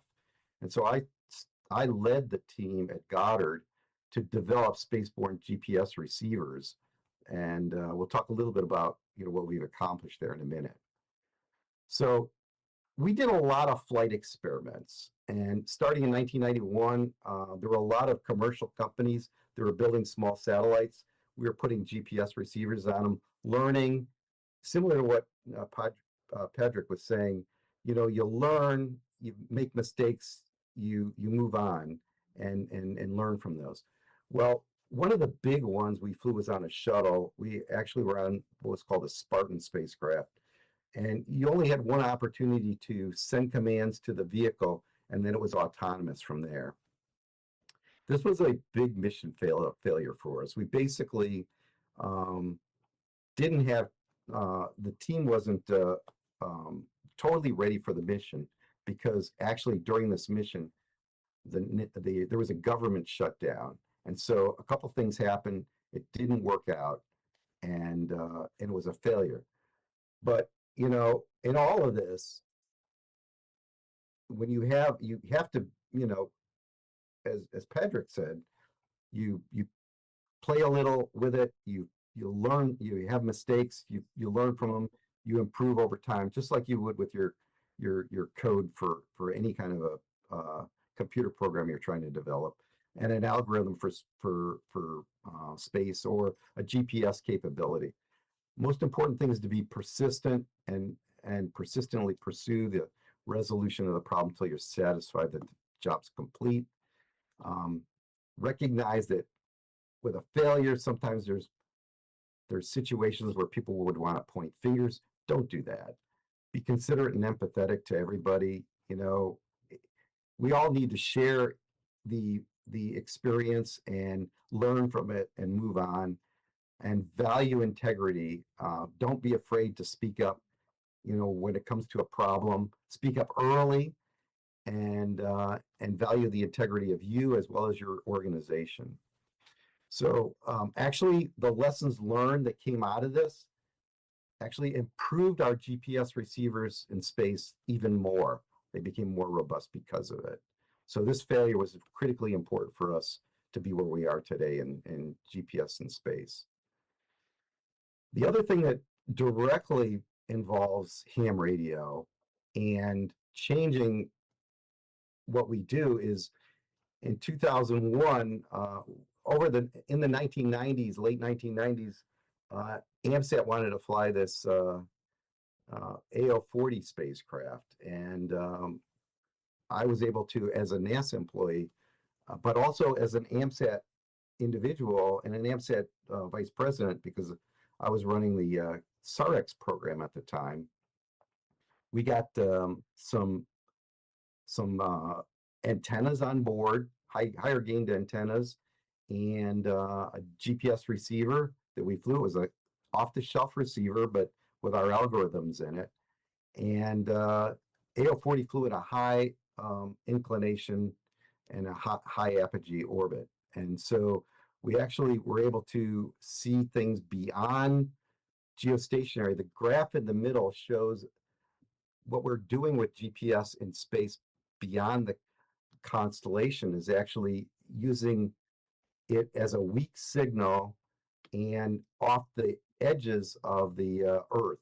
In other words, all the signal that goes to the Earth and doesn't come to a satellite, but on the edges of it, and the main lobes of the antenna, as well as the side lobe signals, were important. And we found in AO-40 that there was a significant amount of side lobe signals. In other words, the main lobe signals and the side lobe signals would improve signal availability in the higher orbit, and basically proved that we could use GPS not just between the Earth and 20,000 kilometers, which is where GPS is, but almost double that, 36,000 kilometers at geo, which the geo belt is where the communication satellites are, where the weather satellites are, which is what we were most interested in. And so what did we do for the Goes R series? The series that's up there right now are now using GPS as primary navigation. And not only does GPS provide rapid maneuver recovery, in other words, when they do a thruster firing, for the old GOES satellites, they were down for a day, and now they're down for about 15 minutes because GPS provides the updated navigation information. So the other part is for GOES I, that first generation of satellites, the requirement for navigation was 1 kilometer. What it was for GOES R, the third generation, was 100 meters. In other words, an order of magnitude better. But look at the performance that we were getting. We're getting on the order of, the most important are the in-track and cross-track. In other words, if you have a pixel, where it is over Des Moines, Iowa, is within 10 meters. So we're 2 orders of magnitude, over 100 times better performance. And think about 10-meter navigation and finding a pixel to 10 meters on a big picture from GOES. That provides more accurate prediction of hurricanes and also tornado and flash flood warnings, and also the placement of firefighters during wildfires. So, the bottom line is that this is significantly improving your weather situations. It's your predictions of weather are much better further out, as well as all of these other capabilities that this is providing. From a GPS perspective, NASA's been using it now, and now the rest of the world are using it, SpaceX and others, for formation flying, for flying their vehicles to, landing and things like that. For GPS on ISS, this is stuff we did at Goddard. We helped to build the GPS receiver that was on that's on Space Station now. The algorithms in particular, the GOES spacecraft, and now, if you think about it, if you can get to GEO, then we've also flown spacecraft now with GPS at half the distance to the moon. With a higher gained antenna, you can use it at the moon, okay? So the other thing we did was in 2000, we did a formation flying experiment with $1 billion Landsat spacecraft and a technology demonstrator called EO1, where we actually flew them 1 minute away from each other in formation, totally controlling the vehicle, the EO1 vehicle, through an AI capability that we had developed at Goddard, and using GPS to fire the thrusters autonomously. It was a totally autonomous system. And, you see where we are now with some of the vehicles that, Patrick and others have been developing more recently. I'll say that one of the things that, for me, it's the people that I most enjoyed working with. I led the Guidance Navigation Control Division at Goddard for 5 years, and for 3 years I hired 99 people. And what I did was I tried to surround ourselves with the world's best talent. I'll say this, my grandfather, the reason my father didn't go beyond the 8th grade is because my grandfather didn't want somebody more intelligent than him. And so he pulled him out of school and had him start working. And that was the beginning of our spiral relative to poverty. And, my family's still dealing with that, but I was able to pull myself out of that. So surround yourself with the best talent. Don't be afraid of that, because if you're their leader, you guide them along. You mentor them, but you also be a sponge. You learn from them, and you become a better person too. So don't be afraid of that, and do, look at bringing the best talent in to your organization as well as any other thing you do as in a team. I also supported NASA over the years on 3 different mishap investigations. Some of them very challenging and outside of my original realm of experience. I spent a lot of time in space, and for the X-43, that was a hypersonic launch vehicle, and I had to go back to my basics, the basic physics of aerodynamics, and understand that. The Mars Climate Orbiter was kind of an easy one in that it was a metric versus English unit problem that caused the vehicle to not orbit Mars, but also was a systems engineering problem where people weren't talking to each other well, and actually the use of email. This is going to sound unusual to you all, but the use of email was still an early thing and wasn't being normally used as an official channel for official information and orbit information. Some issues were going along and people weren't really paying attention to it because some individuals were emailing instead of sending a formal letter, if you will, on it. And but NASA learned from that, and we've had a lot of good Mars missions since then. The Genesis mission was one where that little thing in the bottom, this little electronic device, is actually a G switch. In other words, when this vehicle's coming down, it picks up G's, and when it gets to 3 G's, it fires the parachute. Well, it didn't fire the parachute, and crashed into the Dugway Proving Ground. They were able to get some science out of it, but there was a sister spacecraft that flew before it called Stardust, and there was a lot of questions as to whether that was going to have the same problem.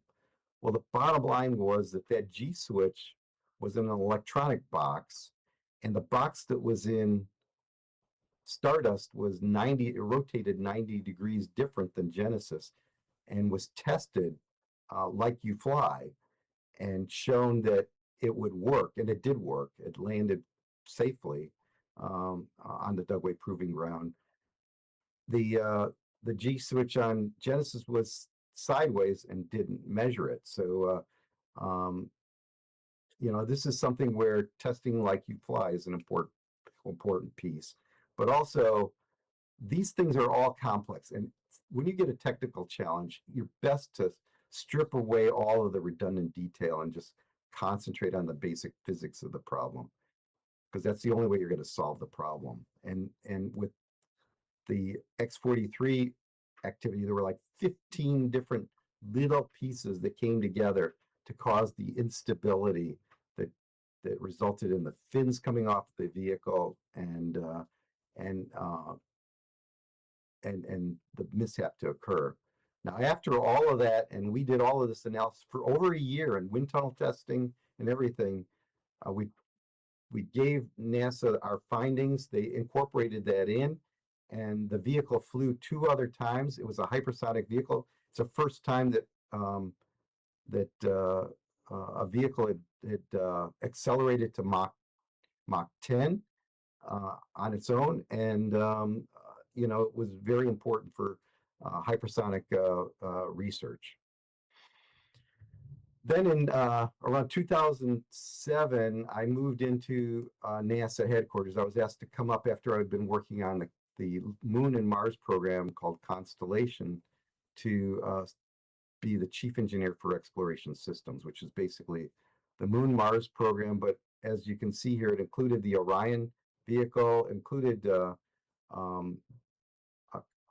commercial cargo and commercial crew missions. So this was the beginnings of what now is SpaceX and Northrop Grumman flying cargo missions, and then also SpaceX and Boeing flying crewed missions to the International Space Station.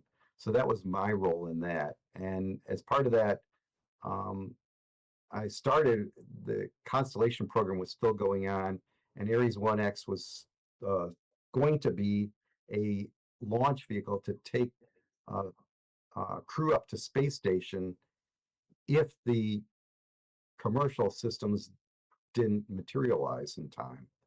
And they canceled that mission, but we actually flew the prototype mission, and that's a picture of it on the right-hand side. On the left is myself as chief engineer of exploration systems, as well as Dee Dee Healy, who's the safety officer that worked with me on all of these activities.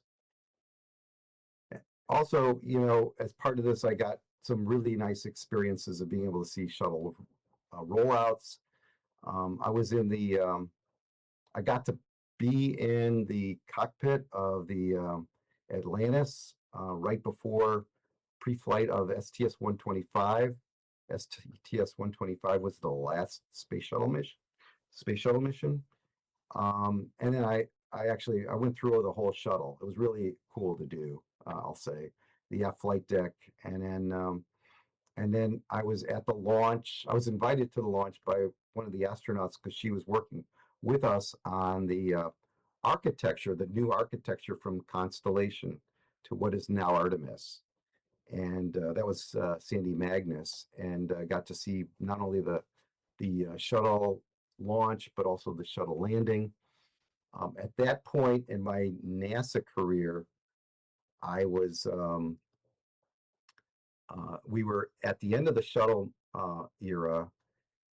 We had just developed the architecture for what is now Artemis, and I was responsible for the systems engineering team across the programs, which included, you know, Kennedy Space Center with the launch complex, Marshall with the Space Launch System, and Johnson Space Center with the Orion vehicle. And so at that point, I felt I'd been in NASA for 36 years, and it was time for me to try something different, to actually go outside and be an independent consultant. And so I focused on GNSS and GPS use, primarily for lunar. And I was on the advisory committee for the Commercial Crew program and some other activities, technical activities. But what I did in this part of my journey was to mentor others. I mean, a lot of individuals I worked with, I'll say 3 different generations of people working on GPS and GNSS. And I had a new generation I had to teach. And frankly, I encourage you all to mentor, even if it's something simple like getting ready for an ARIS contact, because it's only through teaching that you truly understand a subject. And so one of my last things was to take the idea of using GPS above the constellation at weak signals at very far regions, and try to use it at the moon. And that was the lunar GNSS receiver experiment, or LUGRA. This is the Firefly vehicle before launch, and there's the shadow of the Firefly vehicle before or after landing. We got data, GPS and Galileo data, in other words, GNSS data on LUGRA that was in lunar orbit on the way to the moon, as well as on the lunar surface. And so this showed you could use GPS on the moon, but also it showed that if the space agencies develop a GNSS-like lunar position net time capability, that we can utilize both of them in concert to provide a robust position and timing capability, navigation and timing capability in the lunar environment.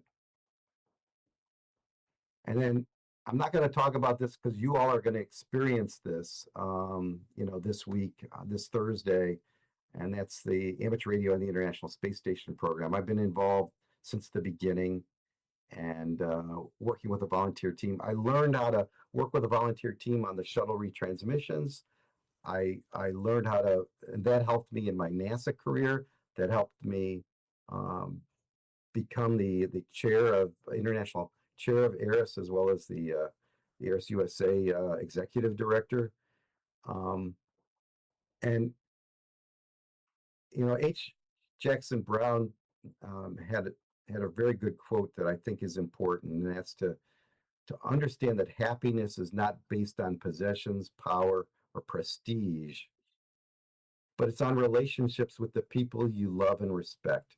And I love and respect working with the ARIS team, working with the ham community, and working with children all over the world, youth all over the world, to be able to talk to an astronaut on space station and do other things with ham radio.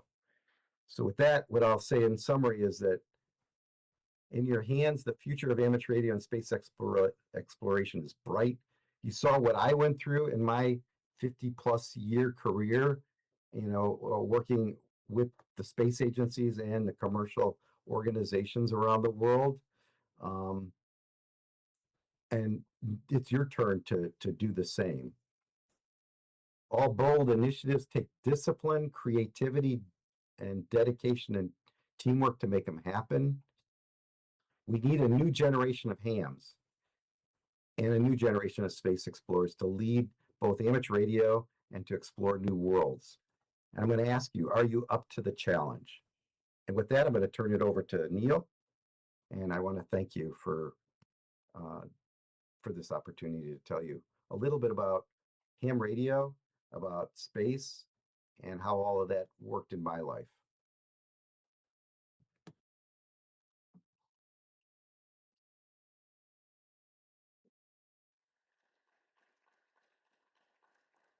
Thank you very much, Frank, and we appreciate all the support you've given us over the years with so many opportunities to talk to astronauts, including this one, which is proving to be another special opportunity. And I've got somebody on the front row here that's giving me all kinds of smiles and nodding. You know who that is. We'll take just a couple of quick questions. I know we're overdue for a break, so we'll do that here shortly. But we'll take a couple of questions, and then I have one. Any questions for Frank?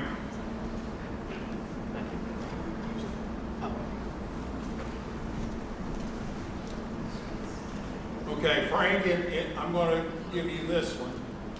In 2 minutes or less, what would you say to one of these young people if they want to, after their experience on Wednesday, talking to an astronaut, want to go back and do this in their own community?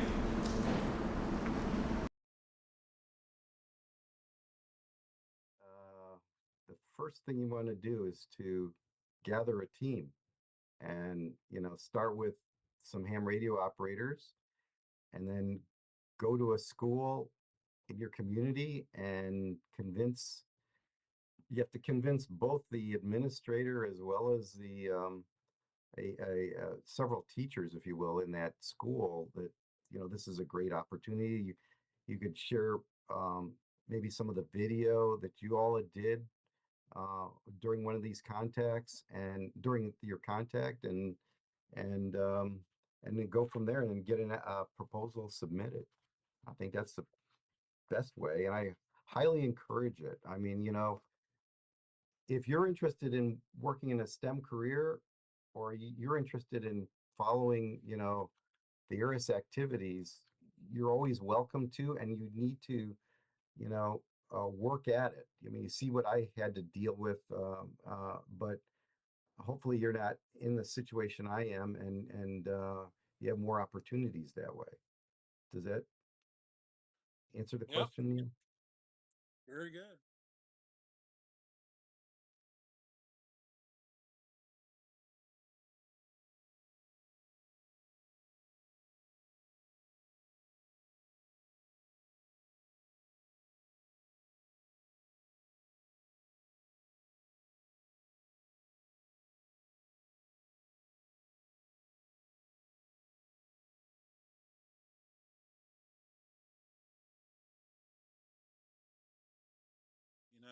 That's okay.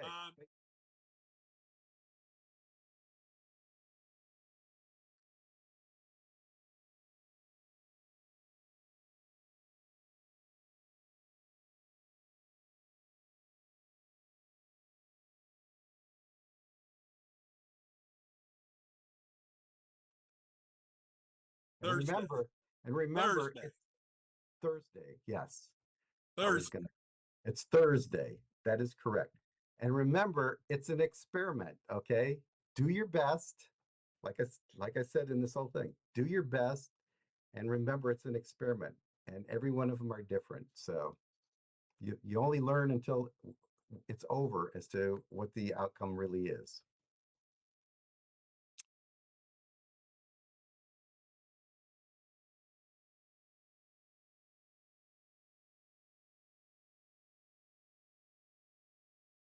Okay. Get Well, on good to the luck. fun. Enjoy and enjoy being at the Marshall Space Flight Center. It's a wonderful facility. All right. All right. We are going to do, am I on? There we go. Is we are going to take about a 10-minute break so you can go to the restroom and grab a drink and stretch your legs and all that kind of thing. And then we're going to come back in here. I'm going to go through some rules and then hopefully get you out and do a little activity here. So be back here in 10 minutes.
and get started with the boringest part of the show, I'm afraid. Sorry. My apologies in advance. But it is one of the most important parts of the week because, to be quite honest with you, if we don't have this, we don't have a camp. And we're not going to have camps in the future. And so we need to go through some of the rules of what we can do to make sure that Yoda Camp continues for many, many years to come. And most importantly, to keep you all safe. That's what the adult's job is this week, is to make sure you're safe, because we want you to do the teaching. We want you to learn from each other. We want you to get to know each other. We're going to do that after I get through with this. And then we will get you down to the shack, and we will show you around the shack and show you how logging works and all that kind of thing. And then we've got some time to get on the air and do some fun stuff. So, like I said, I promise this is my, as Sam calls it, blah, blah, blah day. I will get through this as quickly as I can, but we gotta address a few things. So, the code of conduct, you signed a sheet that said you agree to this. I hope you read it. Not like the terms and conditions on every iOS update. Respect the rights and property of others. So please, respect each other's stuff. Don't deface the school, the facilities. Be respectful. Don't use abusive language. Physical abuse is not acceptable. Boys are not allowed in the girls' rooms. Girls are not allowed in the boys' rooms. Speaking of that, boy or male campers, you should not be on the third floor of the dorm. There's just no reason for you to be on the third floor of the dorm. That's the girls' floor. So stay there. Girls, if you want to come down the stairs to the second floor lounge, that is kind of a bigger lounge. The third floor lounge has, I've been told to be politically correct and call it table tennis and not ping pong. But they have that up there, but we will have a wide variety of games available in the lounge, and you can just hang out, and there's couches, and there's TVs, and a microwave, and the laundry, by the way, is in the lounge on each floor. So it is free. They even have the Tide Pods. Don't eat those. I hear that what used to be a thing. I know. Taking away all the fun.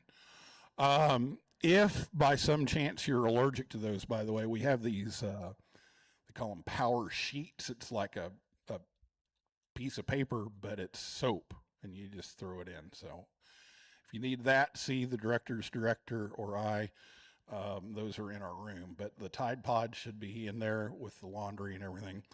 But otherwise, we need to stay off of each other's floors, after lights out. And please don't take inappropriate pictures, video of others or yourself, and especially don't post them online. That's just a basic thing we do. Worry about your physical safety, but also your emotional safety and your mental well-being, and we want to make sure that we're respectful. So please make sure that you're doing that. Be concerned for the safety of campers and staff. There's kind of a weird age range with this program. We have people who are almost 15, and then we have people who are 25, almost 26. And so legally in the United States, there's kind of this weird dividing line at the age 18. And all of a sudden, the moment you turn 18, you are considered an adult. And so you are responsible for yourself. And so there are some kind of different rules there. So if you are under 18, you will be assigned a chaperone that will be checking in on you, and we'll talk about the dorm rooms here in a minute. But if you are under 18, you have to have a chaperone, and no one should ever be alone with one other adult. That should not happen. There should be a second adult at all times, within earshot. So please make sure that that doesn't happen. If that does happen, let me know. Okay.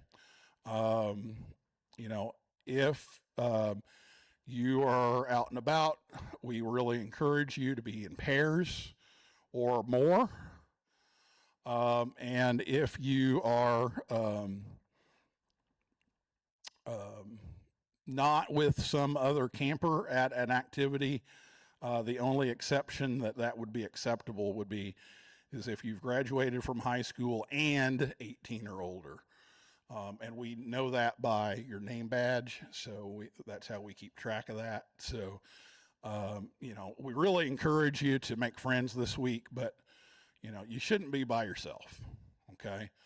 And if you're under 18, you can get in trouble for that. If you're 18 or over, then we don't have to be quite as strict on that, but we still encourage you to be with somebody. So the buddy system, as it's called, is in effect.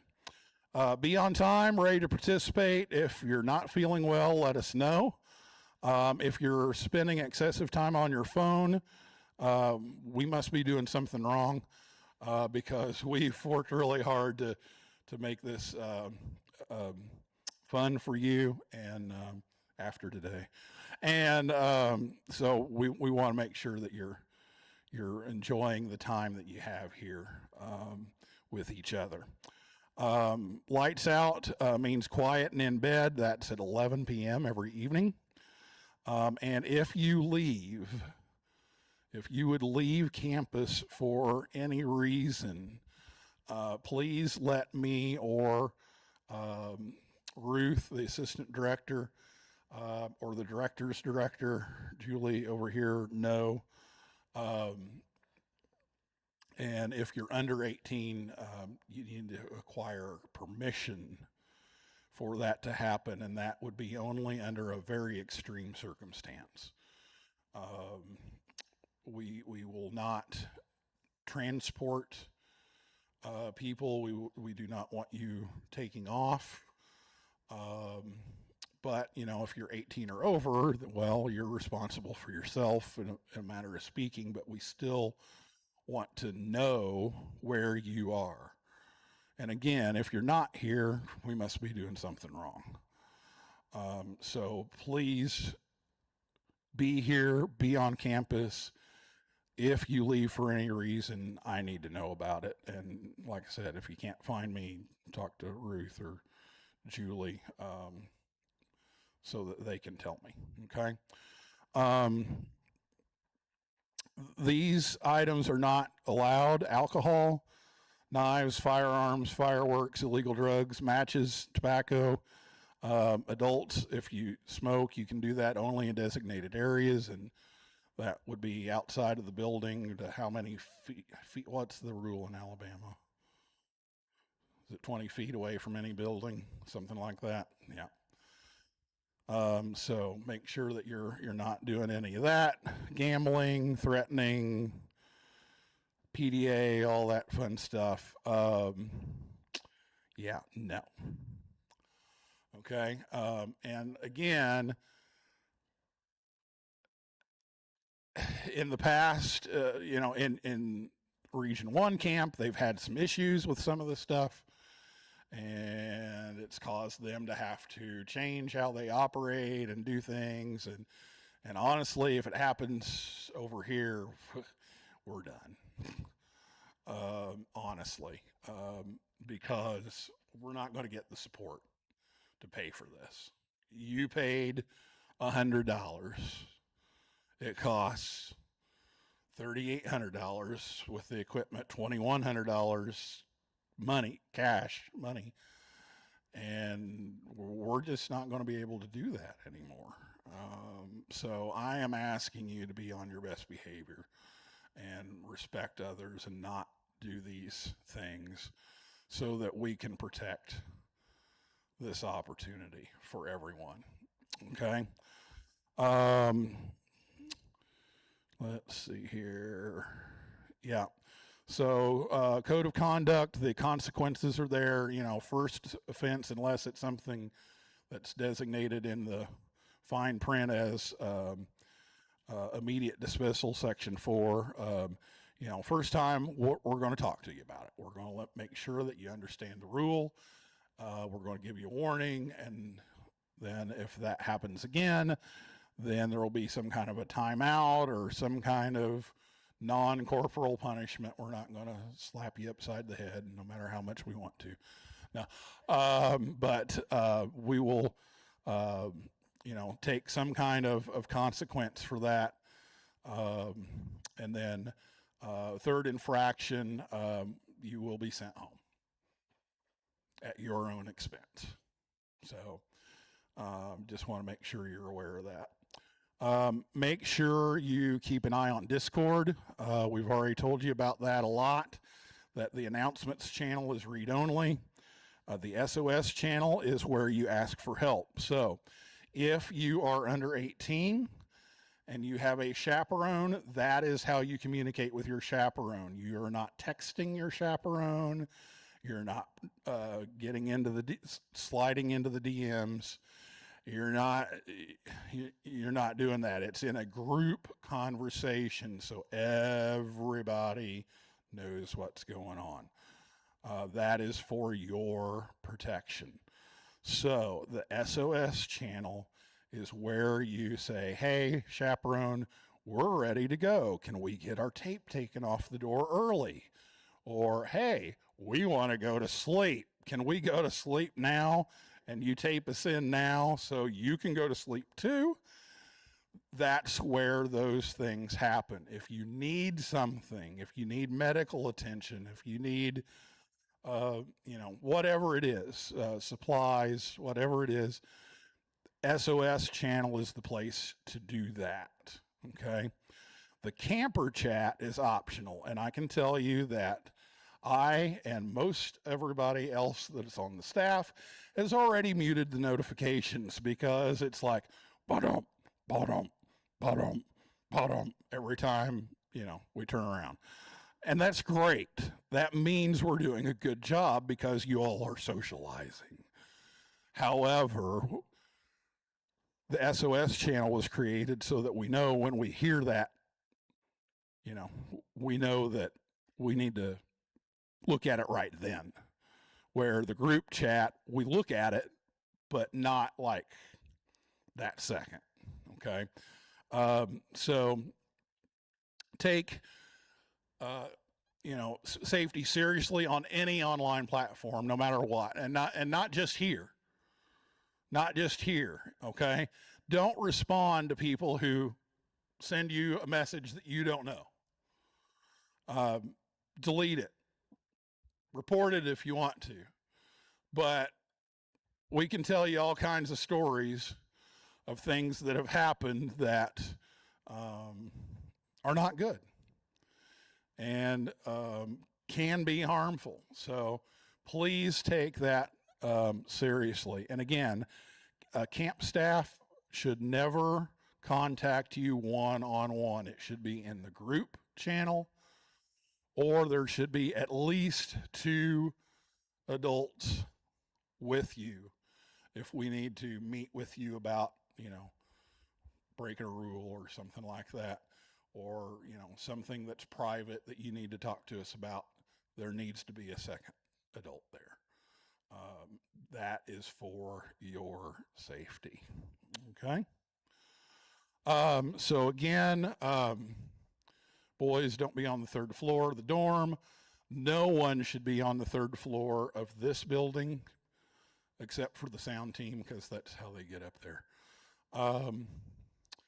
But those classrooms are not being used for anything. So you just are on the first and second floor of this building. So please make sure you're paying attention to that. In the shack, we have two absolutely wonderful shack masters that have set up the shack and know how everything runs, and will be getting you oriented for that a little bit later. Taylor Lobb, KE8KWZ, is the shack master up here. Let's hear it for Taylor.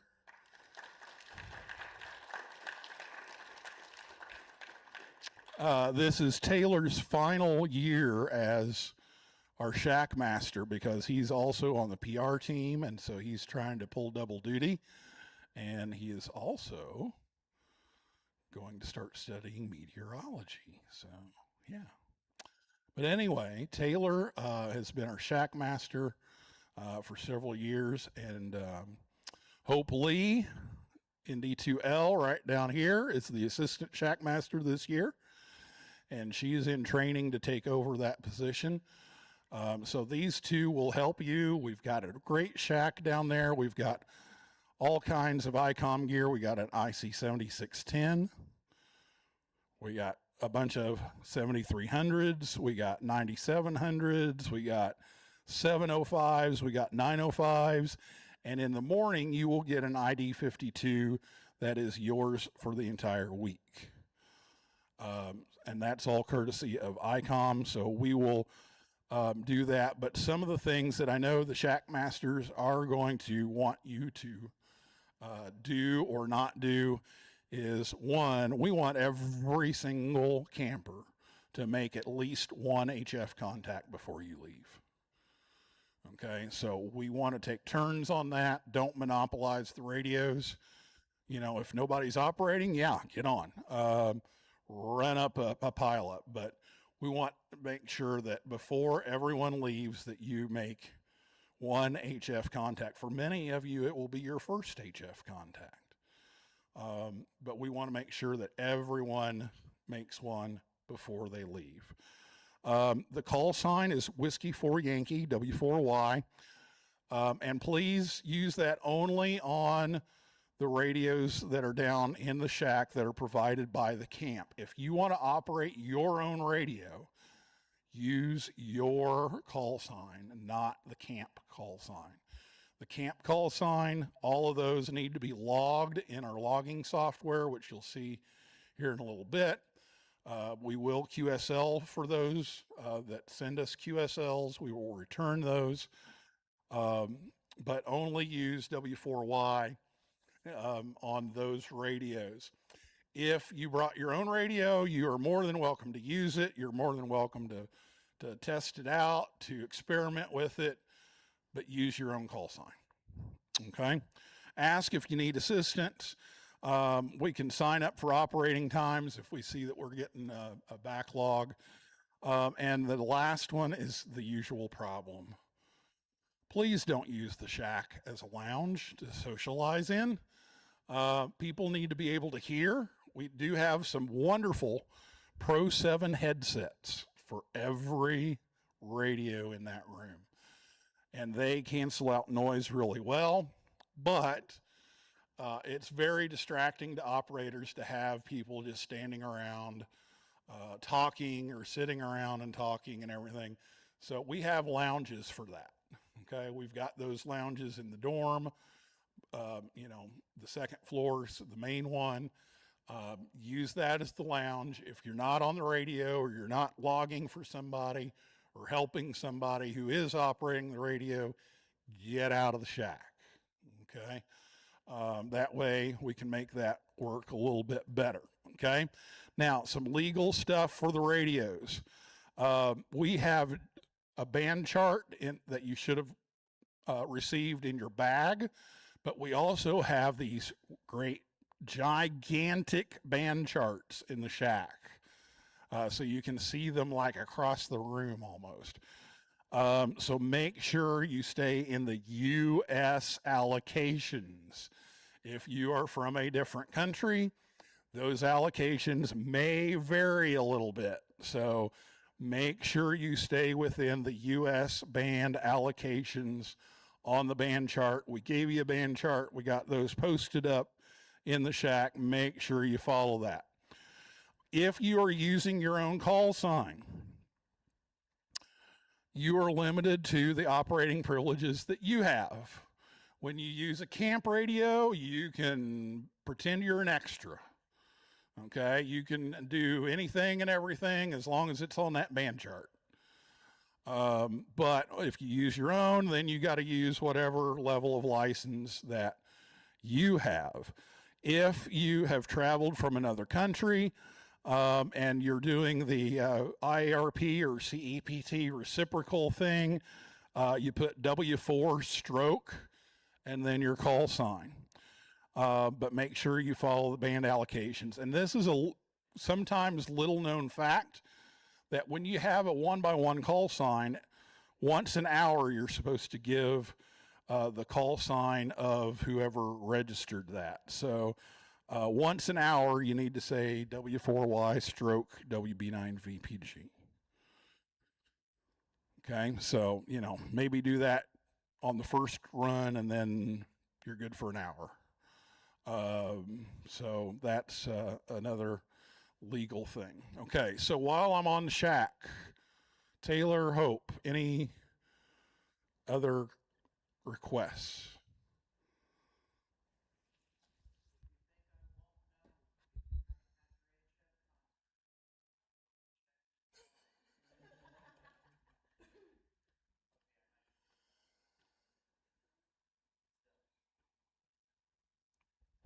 We will find you.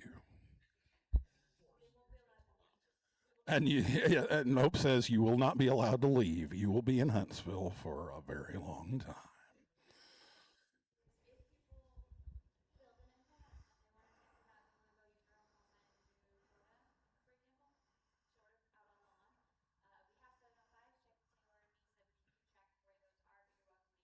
Yeah.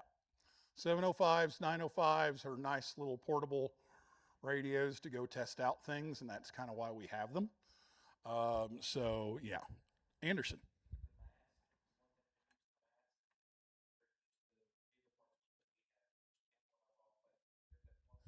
Yes, we have a couple of masks, and we actually have some masks that are donated that we're going to give away at the end of the week.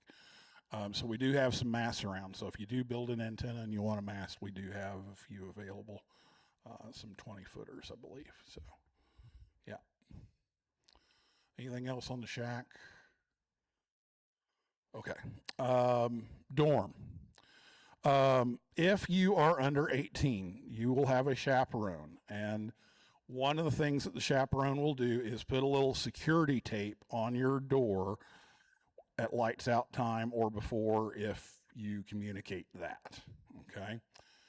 Now, we're not sealing you in. Okay. That's not what we're doing. We're not taking duct tape and going all the way around and then get some Flex Seal and no. If there is an emergency, if the fire alarm goes off, for instance, leave. The tape is not going to stop you. It's going to let us know what you did. Okay, so if there is an emergency and you have to leave, leave, okay? But that tape lets us know if you open the door. And so if that tape is not intact when the chaperone comes back in the morning to take it off, we're going to know. Okay? So, communicate with your chaperone. Your chaperone should tell you when the tape goes on and when the tape comes off. And if they come to your door They will knock on the door. They will introduce themselves. They don't have to come into the room, but you need to answer the door and let them look in, okay? But they will identify themselves and knock on the door before entering, and they will just let you know that you're being taped in, and then, you know, the tape will be taken off. Or you can do that over the SOS channel. And again, if you want to be taped in early, check with your chaperone, okay? If you want to get up a little early, like 7:30, not 6, okay? But a little early, message your chaperone on the SOS channel and wait to get a response, okay? And they will try to accommodate you as best they can, but we need our sleep too, so yeah. But again, you know, if the fire alarm goes off, don't worry about the tape. Just get out of there. Okay. We're not sealing you in to where you can't escape. Okay. Everybody understand how the tape thing works? And that's only for rooms where someone is under 18. Okay. So your chaperone will come around tonight and introduce themselves and show you the tape and, you know, all that kind of thing, and make sure on that. Okay. You received a wide variety of shirts, and these are for our sponsors, and so that when we take photos, they can see that you're wearing those. And so if you look in your handbook, it tells you what each day is, but tomorrow is Heil Ham Radio Shirt Day, so you want to wear the blue shirt that was in the little bag inside of your bag. But we are going to do camp photos first thing after breakfast tomorrow. And so we need to take a group photo of everybody in their Heil Ham Radio shirt. We also need to take a group photo with everybody in their NCDXF shirt that you're going to wear on Tuesday. We also need to take an official Yoda t-shirt camp shirt that you're going to wear on Wednesday, and your ICOM ham team shirt on Thursday. So tomorrow you need to bring all 4 of your shirts. And so what we're going to do is we're going to say, okay, first of all, we're going to do the Heil Ham Radio shirt, and we're going to line everybody up and get a picture. And then we're going to say, okay, now everybody take your NCDXF shirt and switch it out or put it over the top or whatever and put on your NCDXF shirt, and then we're going to take another picture. And then you're going to do the same thing with your Yoda shirt, and then you're going to do the same thing with the ICOM shirt, so we can get all the pictures done in the morning. Okay, so bring all 4 tomorrow. But the rest of the day, you wear the Heil shirt. Okay? In the evening times, if you want to change to something else, you can. That's fine. Tuesday, same thing, but the NCDXF shirt, the navy blue one. The Yoda shirt, which is this light blue color. And then Thursday is the red shirt. Hopefully you're not on Star Trek, the original series. You know what happens to people who wear red shirts on Star Trek, the original series? They die, yes. And then Friday is one you brought or one of these that you want to wear home or whatever, okay? So those are your shirt days, okay? Now, speaking of photos, we would like to share photos, and so we have a Google Photos album, and the QR code up here and the bit.ly Yoda 26 photos link will take you to that Google Photos album, so please share your photos. When we go down the hall here in just a few minutes, there is a huge backdrop and red carpet for you, and you can take photos there. We also have a couple of nice little photo props that you can take your photo as Yotar, which is our official mascot. It's called Yotar because it's Yoda R2, so we just decided to call him Yotar. So You can get your picture taken as Yotar, but wait, there's more. This is no ordinary Yoda camp. This is the first ever space-themed Yoda camp. You should be impressed.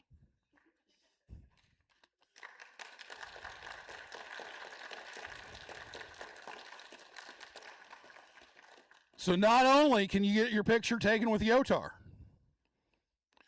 but Yotar the astronaut.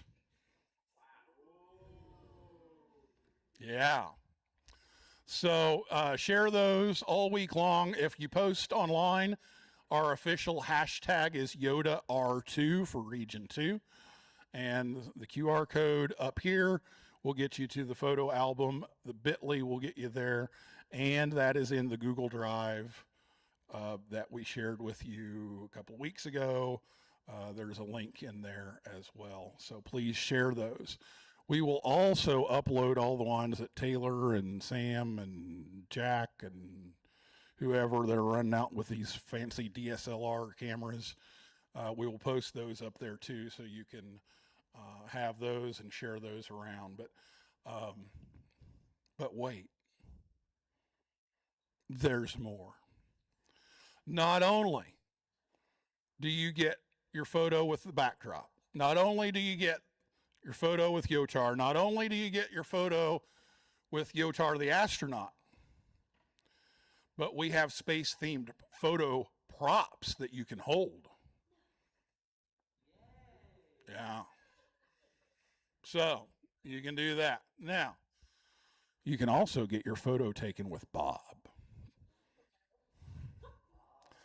Now, some of you have met Bob already, but as you come in and out of the auditorium here, if this closet is open over here, you will meet Bob. I'm not going to tell you the rest of it, but his name's Bob. All right. But again, make sure those are camp appropriate, please. Okay. All right. So, let's see here. Okay. So we got a couple of things I want to make sure I do. So this is the schedule for tomorrow. So you'll always see that little things to bring square that tells you, hey, this is the stuff you need for today. So it tells you which camp shirt, what, if you need a computer, if you need, whatever. So 8 a.m. breakfast is in the cafeteria. You all know where that is now. 9 o'clock, we will do team check-ins in the Overlook, which is where we are going next. So you'll know where that is.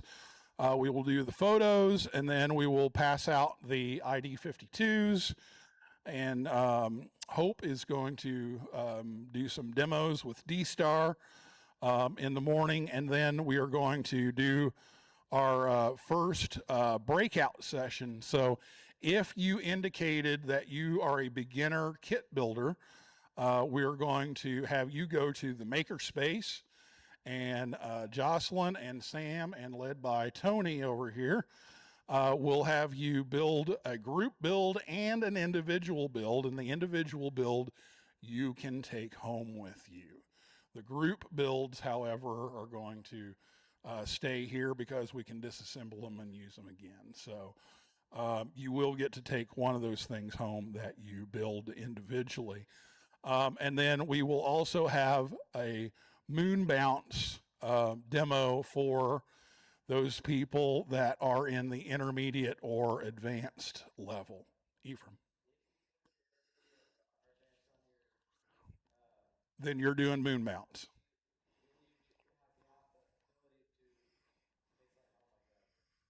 Yeah. You'll have a different kit, but you will have an individual kit and a group kit. But there are 4 different kits. Yeah.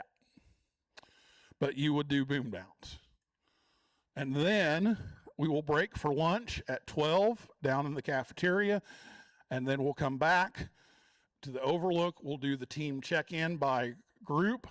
The Yoda month is actually being delayed until Friday. So then we will go to finish that project that you're doing, either the moon bounce or the kit build. And then at 2 o'clock, we will switch. So the people who are doing moon bounce will go to the intermediate and advanced level kit build with Tony. And then the people who were building stuff will go to moon bounce. And then we do dinner in the cafeteria at 5. Okay. Then the evenings are more free time, flex time, as I like to call it. There's a lot of different things you can do. You can go operate the special event station. A couple of nights I'm going to do Train the Trainer. Tomorrow night we're going to have a movie in here. It's October Sky, and we have a real popcorn machine coming.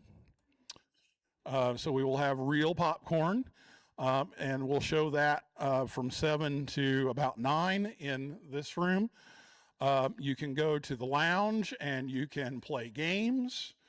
You can socialize. You can talk about different experiences that you've had that other people are interested in, like going on a de-expedition, or this organization that you're a part of, or this net that you check into, or whatever.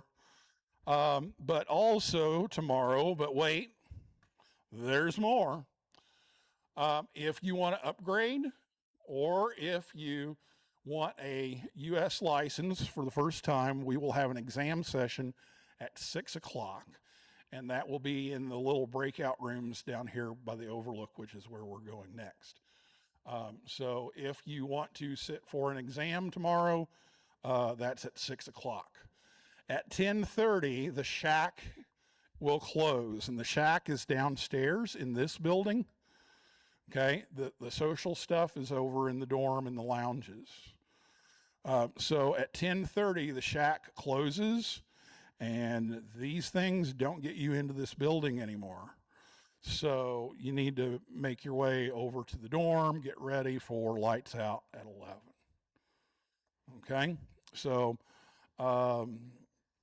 that's what to expect for tomorrow, and each day, we'll kind of do that. Here's what we're doing tomorrow. So that way you know it, but it's in the handbook, okay? The handbook is yours so that you know what that is. Now, speaking of the handbook, the Eris contact had to get moved, so you will notice in your handbook that there are 2 pages that were just kind of shoved in there, okay? What we did was we took the Wednesday daytime and the Thursday daytime, and we just switched them. Okay, so the inserts are the right schedules.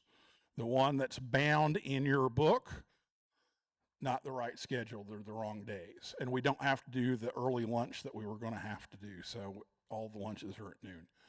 So if you follow on Wednesday and Thursday the single page schedule, that's the right one. And then there is an updated grid that doesn't have all the details on it, all the bright colored boxes. That's the one to use, not the one in the back of your book, because we had to make that change at the last minute. So be aware of those changes. Should you need any of the bedding supplies or shampoo and all that kind of stuff? What? Yes. Ladies and gentlemen, the director's director.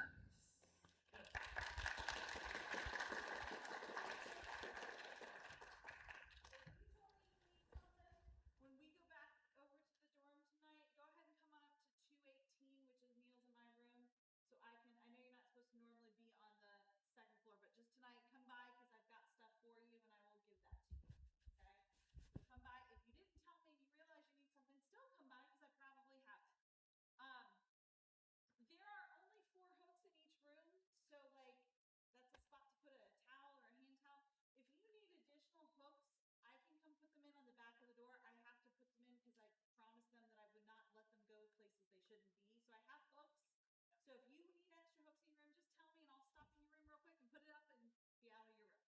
Okay. I've been told all the badges should be fixed. If you have an issue, come see me. The rooms that do not have keys, you're not getting keys tonight. So we're working.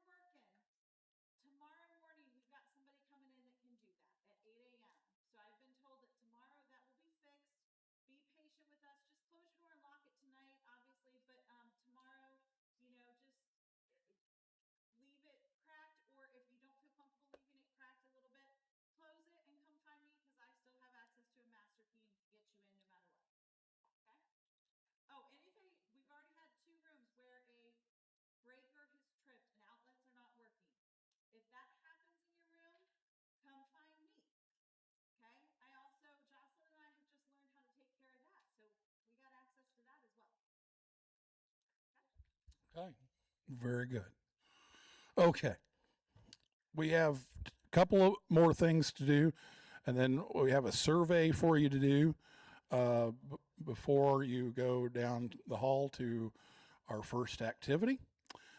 But I do have a couple of other things to do, and right now I want to introduce to you a very important person. But that person's not here, so I'll introduce Ruth to you anyway. I'm just kidding.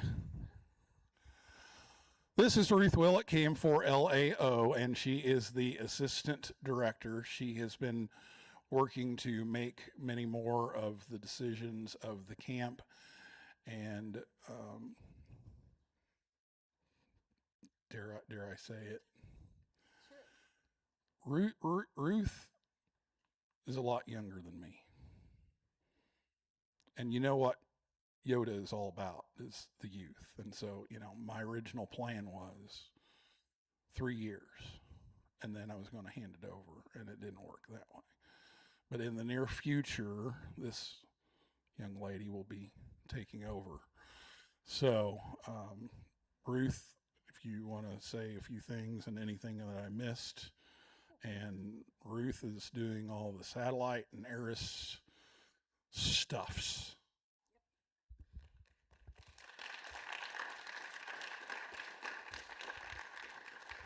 Awesome. Cool. So I just want to reiterate what Neil's been saying. We're so glad everybody's here. We're really excited for a great week. I've had a lot of fun, especially this year, getting to do more with the schedule. So I'm really excited to see how it comes together and, what y'all love, what y'all don't love, and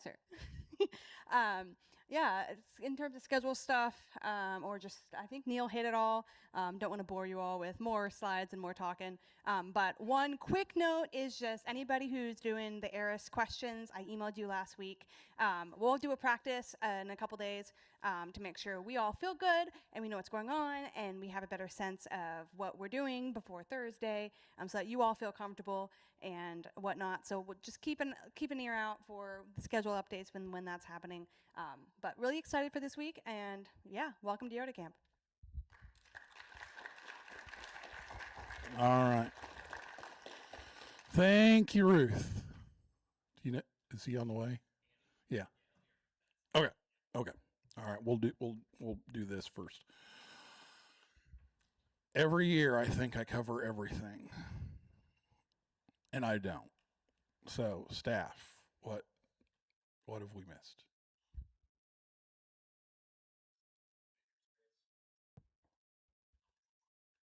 Don't go up on the roof. Don't throw your antenna out your window of the dorm room and cut it off and then ask for a ladder to go get it. How many people are taking the test tomorrow? Anybody interested in upgrading their testing tomorrow? Got one? Yes, and the 3D printers. Okay. Yeah, we've got tablets for that. What else have I missed? Jack. Yes, don't jump in elevators. One of these days, you're going to hear all kinds of inside jokes this week. One of these days, we are going to make a T-shirt. This one time at Yoda Camp. In 2021, it was somebody jumped in an elevator and had to get extricated out of the elevator. Somebody's, yes. Yes, there were 5 people in the elevator. Yes. Yes. No, he wasn't in it. Let's see. In 2022, it was. Oh, yeah, we had a big storm that came and blew over our antennas on the roof of the hotel, and the moon bounce tent flew away. They went out to save it, and they had to let go. It's like, okay, Orrin was like, okay, everybody on three, we got to let this thing go. 1, 2, 3, and it flew away.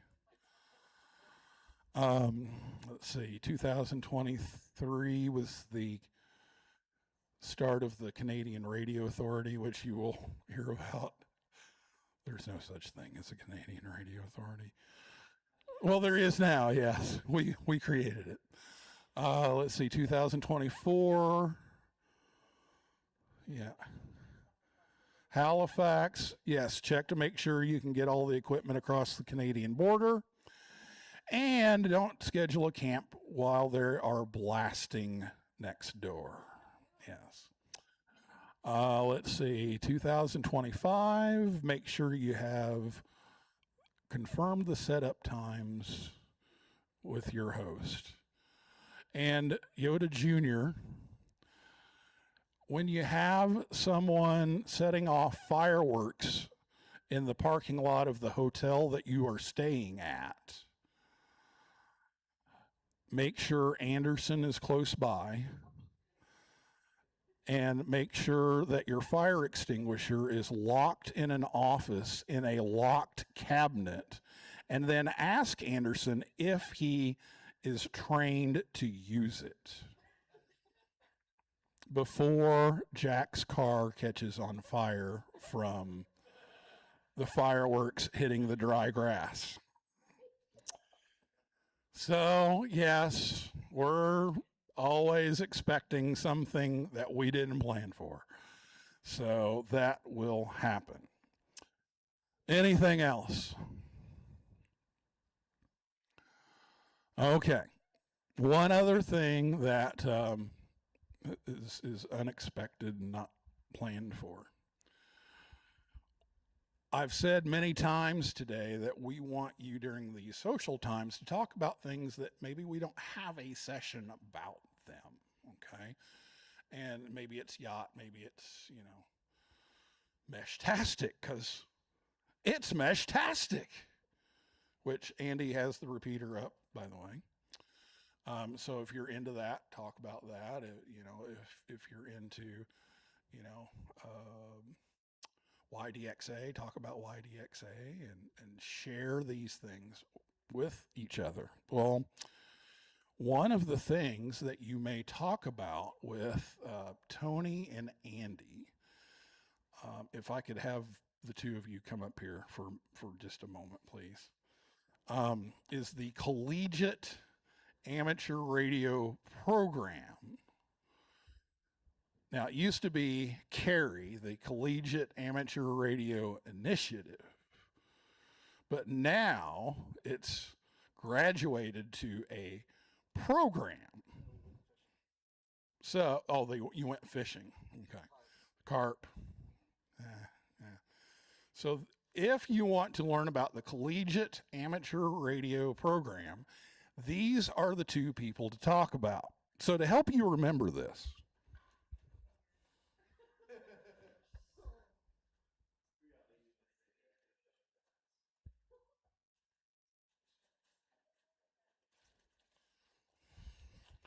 that these are the two responsible for carp. We have something special for you.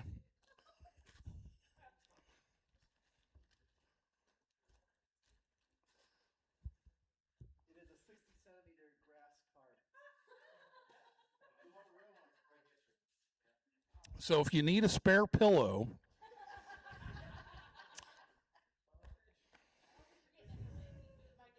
we have a carp for you. Yeah, Audrey is probably going to love it. Because she got to see fishies yesterday at this morning at the aquarium. So if you're seriously though, if you're interested in carp,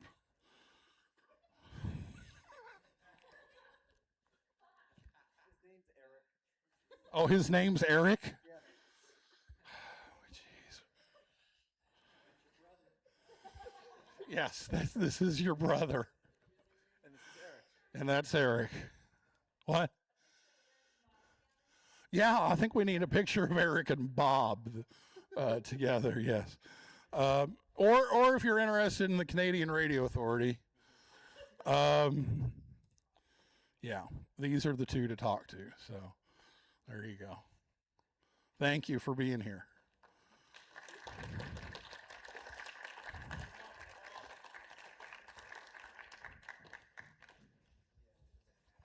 Okay, one last thing. We are going to go down to the overlook. So one, you know where that is, and two, we want you to get to know each other in your groups. So we have different colored tablecloths down there. So when we get, it's the teacher in me, when we are dismissed, check your name tag, see what color name tag you have in the corners, and that's the table that you sit at. We're going to do a fun little activity down there, and then we're going to do the shack orientation. But before you go down to the other end and do that, we need you to take a survey. Now, what we do is we do this survey, and then we do the survey again at the end of the week, so we can show how this week is doing, okay? Yeah, oh, yes, Jocelyn. Yeah, Jocelyn.